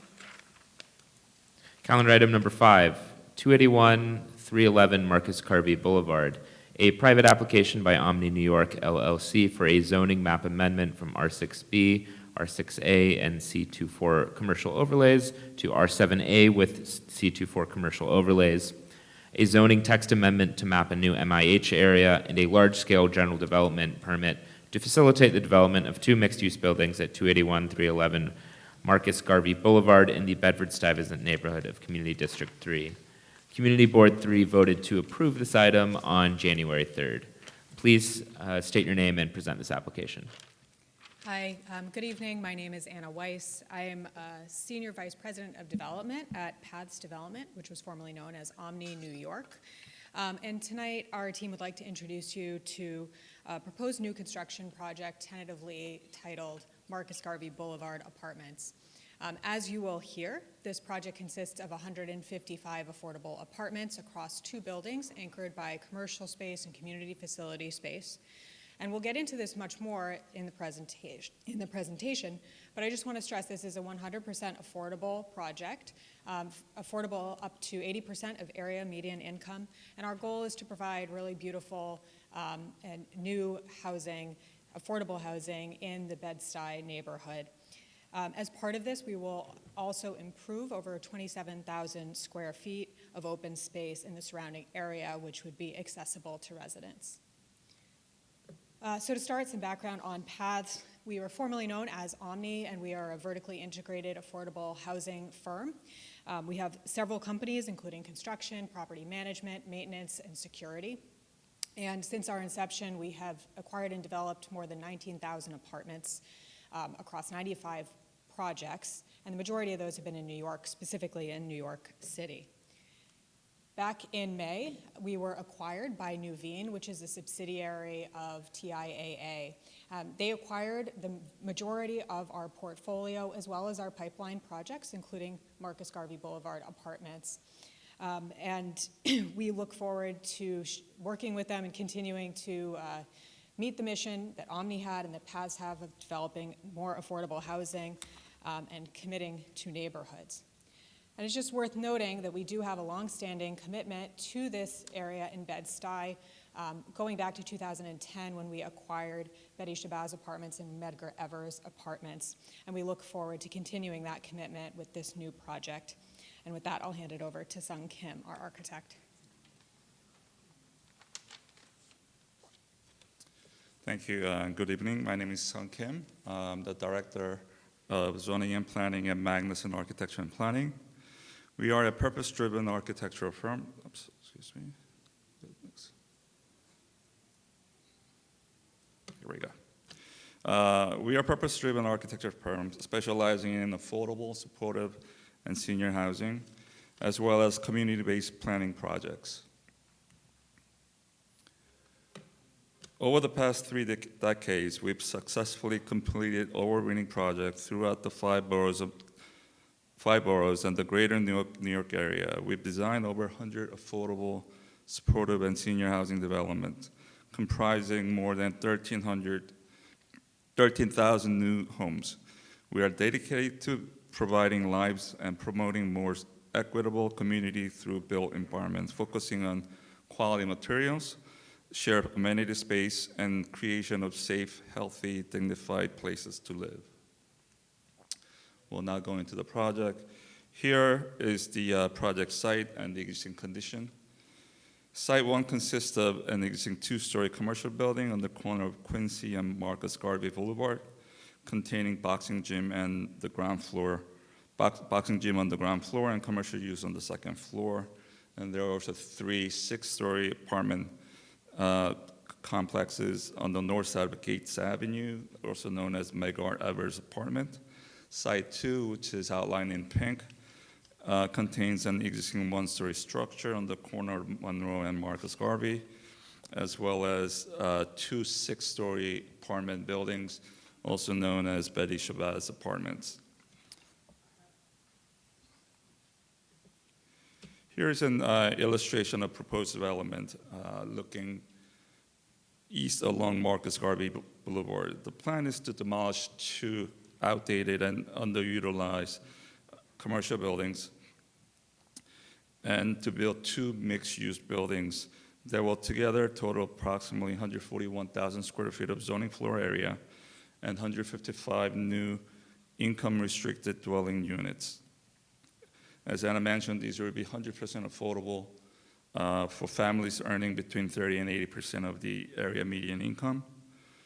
The proposed development will also contain approximately 30,000 square feet of commercial and community facility use spaces at the base of these 2 buildings. There will also be approximately 27,500 square feet of new and improved landscape courtyards and open spaces. Here's an image of larger of 2 buildings, Building A. along Marcus Garvey Boulevard on the corner of Quincy and Marcus Garvey. It will be a 10-story mixed-use building, approximately 81,000 square feet of building area. It will contain 84 apartments and approximately 4,700 square feet of new boxing facility, as well as 10,900 square feet of community facility space on the second floor. The second building on the Monroe and Marcus Garvey will also be a 10-story building, approximately 59,600 square feet, containing 71 apartments, and at the base it will contain a retail space of about 4,300 square feet. This image depicts 5 new and improved open spaces, 2 being created adjacent to 2 new buildings, as well as 2 existing open spaces to the north side of Gates Avenue, and lastly, the third recreational spaces that's above the existing parking structure that will include basketball courts, exercise equipment, and children's play area. I will now pass back on to Pastor Sanjay. Thanks, Hung. As you can see, this is a 100% affordable project, and the unit mix is as displayed. The project will be financed by the HPD ELA program and serves AMI ranges from 30 to 80%, plus apartments set aside for formerly homeless households through the Our Space initiative. Rents range from $486 for the least expensive studio apartment up to $2,665 for a 3-bedroom, which is our largest unit type at the highest income level, as we can see. Now to discuss community benefits, the project offers many. We will be re-tenanting the boxing gym, which we understand has been an anchor within the community and will now be a warm and beautiful space for the next 50 years. Additionally, the project will include new Class A commercial space, and we hope to re-tenant the grocery store, which currently exists as our current tenant. Residents of Medgar Evers and Betty Shabazz, which are located on the same land as the proposed new construction, will also be able to use the 27,000 square feet of open space. The project will also lead to the creation of a multitude of jobs from operational to construction roles. There will also be monitored cameras, security, and access control added for the safety of our tenants, which is our highest priority. We must also note the green initiatives provided, including sustainable materials that are being used in the construction, heat pumps, increased insulation, and energy-efficient appliances and fixtures, just to name a few. And these are just the main community benefits of the many that are brought to the neighborhood by the project. Now I'll hand it off to Barack. Barack Robel from Holland and Knight LLP, Land Use Council for the applicant. Just quickly running through the zoning actions that are required to facilitate the project, including the rezoning that was described earlier in the notice, specifically upzoning the part of the project area along Marcus Garvey Boulevard to an R7A from a mix of R6A and R6B, a large-scale special permit to modify certain height and setback requirements to allow for the form that you see here, which will be subject to a restrictive declaration because it is a large-scale special permit, and a zoning resolution text amendment to establish a mandatory inclusionary housing designated area. If you have any other questions about the specifics, we're happy to answer them. Okay. Thank you. Make sure this is the right item. Are there any sustainability features planned for the site or sidewalks? I know you mentioned it briefly, but anything on the property? Absolutely, sure. So we will have, we will design this with a lot of increased insulation with a focus on energy efficiency. In all of our buildings, we are committed to sustainability, and we design to that. So this will include state-of-the-art, really cutting-edge heat pump technology. We'll have energy-efficient appliances, low-flow fixtures. We'll be using sustainable materials. And then we're also looking at the potential of adding a solar roof or green roofs as we progress the design. In terms of sidewalks and the open spaces, we are including additional street trees, and the sidewalk street tree pits are expanded to a larger size of 15 by 5. And we'll also be removing some existing pavement and the planting beds to absorb storm water. So that's a quick summary of where we are in the current design with sustainability. Thank you. Have the neighboring property owners and tenants within the project area been notified of the project? We have had multiple conversations with the tenant leaders at both Betty Shabazz Apartments and Medgar Evers Apartments to discuss the proposed project. We've also presented to the community board 3 times in the past 6 or 7 months. Those were all open to the public, and through those we have received and answered questions from neighbors during those meetings. And we continue to be in close contact as well with the council member's office so that we can connect with additional community groups. Thank you. The panel is excused. Thanks so much. We'll now call for testimony on this application from members of the public. Please note that all comments are limited to 2 minutes. Idris Abdullah.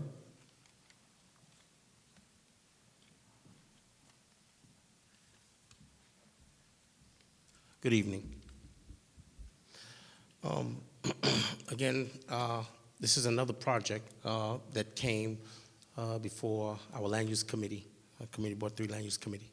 And this was another project that we definitely was sensitive about. The developers understanding the importance of putting the gym back there was a very critical piece. So we want to definitely thank them for understanding the importance of putting that particular piece back in there after the redevelopment. Again, a project like this for that particular area is something that is definitely needed. That's on the borderline of the 79th Precinct Community Council, the 79th Precinct and the A1. So we do get a lot of lashbacks and a lot of crimes that comes back and forth across there. So a project like this, I think, would definitely make it a little bit more sensitive to crimes being committed, because now the area is now being brought up a little more than what it actually is. But again, we voted hands all up on this particular project because we knew and understand the importance of developing these particular pieces of land over there. And this is something that we definitely welcome, and we welcomed it. When they came and they did their presentation, it was a wham, bam, no-hitter. They definitely hit it out the park, and they definitely got the unanimous votes for the project.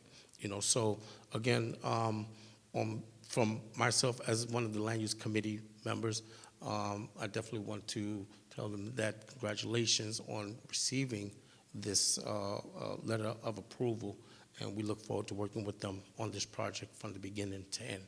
And we are definitely looking forward to seeing how we can work together with trying to work on the local community hiring and local community contracts, et cetera, things like that. So again, congratulations, thank you, and we definitely look forward to working with that team. Have a nice evening. Thank you. Is there anyone else who wishes to testify on this item? Okay. Hearing no further comment, this item is now closed. Please call the next item. Calendar item number 6, 396 to 400 Avenue X, a private application by PG Realty Investments LLC for a zoning map amendment from R4 Ocean Parkway to R7A C24 Ocean Parkway, and a zoning text amendment to map a MIH area to facilitate a new 46,000 square foot, 7-story residential and commercial mixed-use building at 396 400 Avenue X in Community District 15, Brooklyn. Community Board 15 voted to approve this item on December 19th. Please state your name and present this application. Good evening, Neil Weisbard on behalf of PG Realty Investments, the owner of 396 through 400 Avenue X. Thank you for having me. The project area consists of 3 tax lots on the south side of Avenue X between East 2nd and East 3rd Street. The development site, however, are just lots 1 and 4 as shown on the screen, and those are located on the corner of East 2nd and Avenue X. The development site consists of lots 1 and 4, which combine to make a lot of 10,000 square feet, which is currently improved with 2 buildings, a 1-story medical office building and a mixed-use 2-story building with medical offices below and a residence above.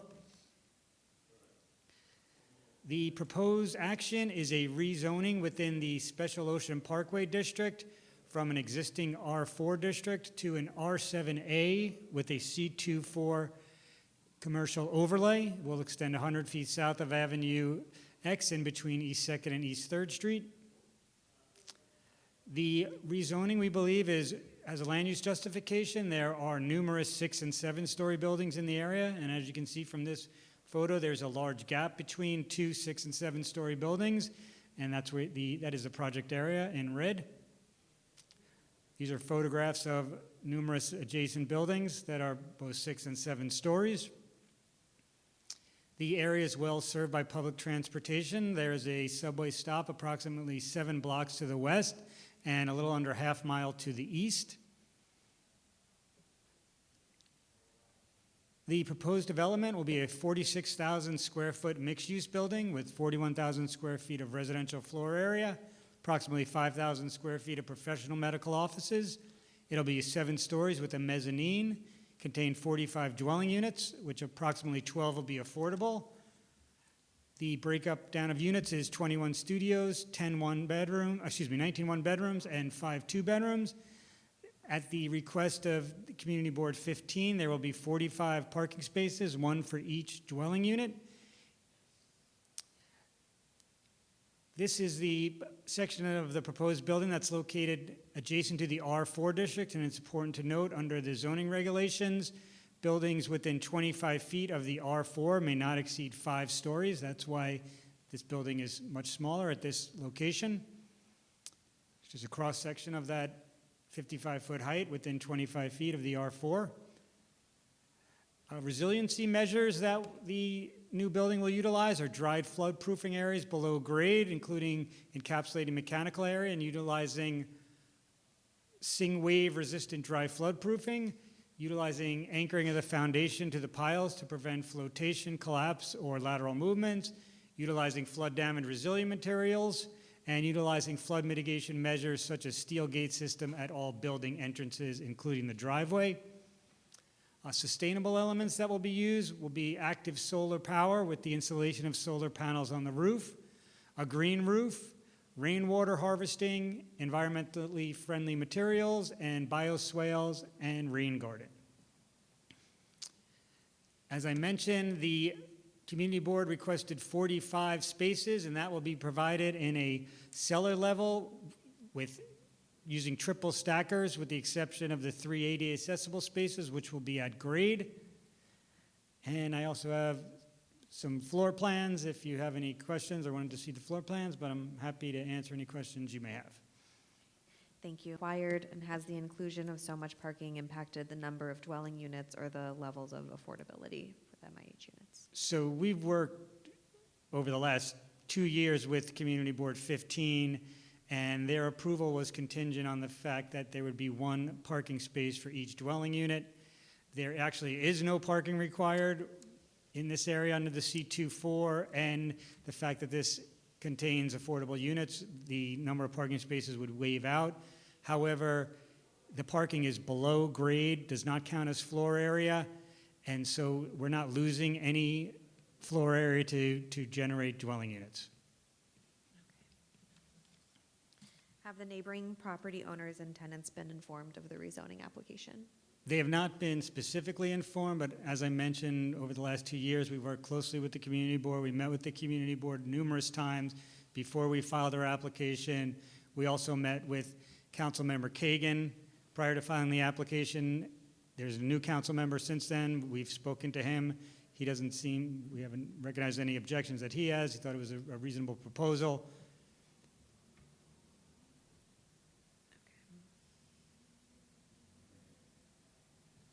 Thank you. And then last question, have you explored HPD financing to provide deeper levels of affordability? We have not. You actually provided me with the name of HPD rep, which I emailed today, and I'm hoping to start up a dialogue. And we are open to pretty much any affordable option at this point. We wanted to see what Councilmember Brandon had in mind and what the Borough President had in mind. Thank you. You're excused. Thank you. We'll now call for testimony on this application from members of the public. There are none. Hearing no further comment, this item is closed.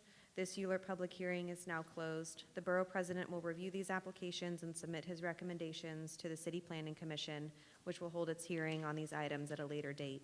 As a reminder, members of the public may submit comments to testimony@brooklynbp.nyc.gov for the Borough President's consideration until Friday, January 19th. This meeting is now adjourned.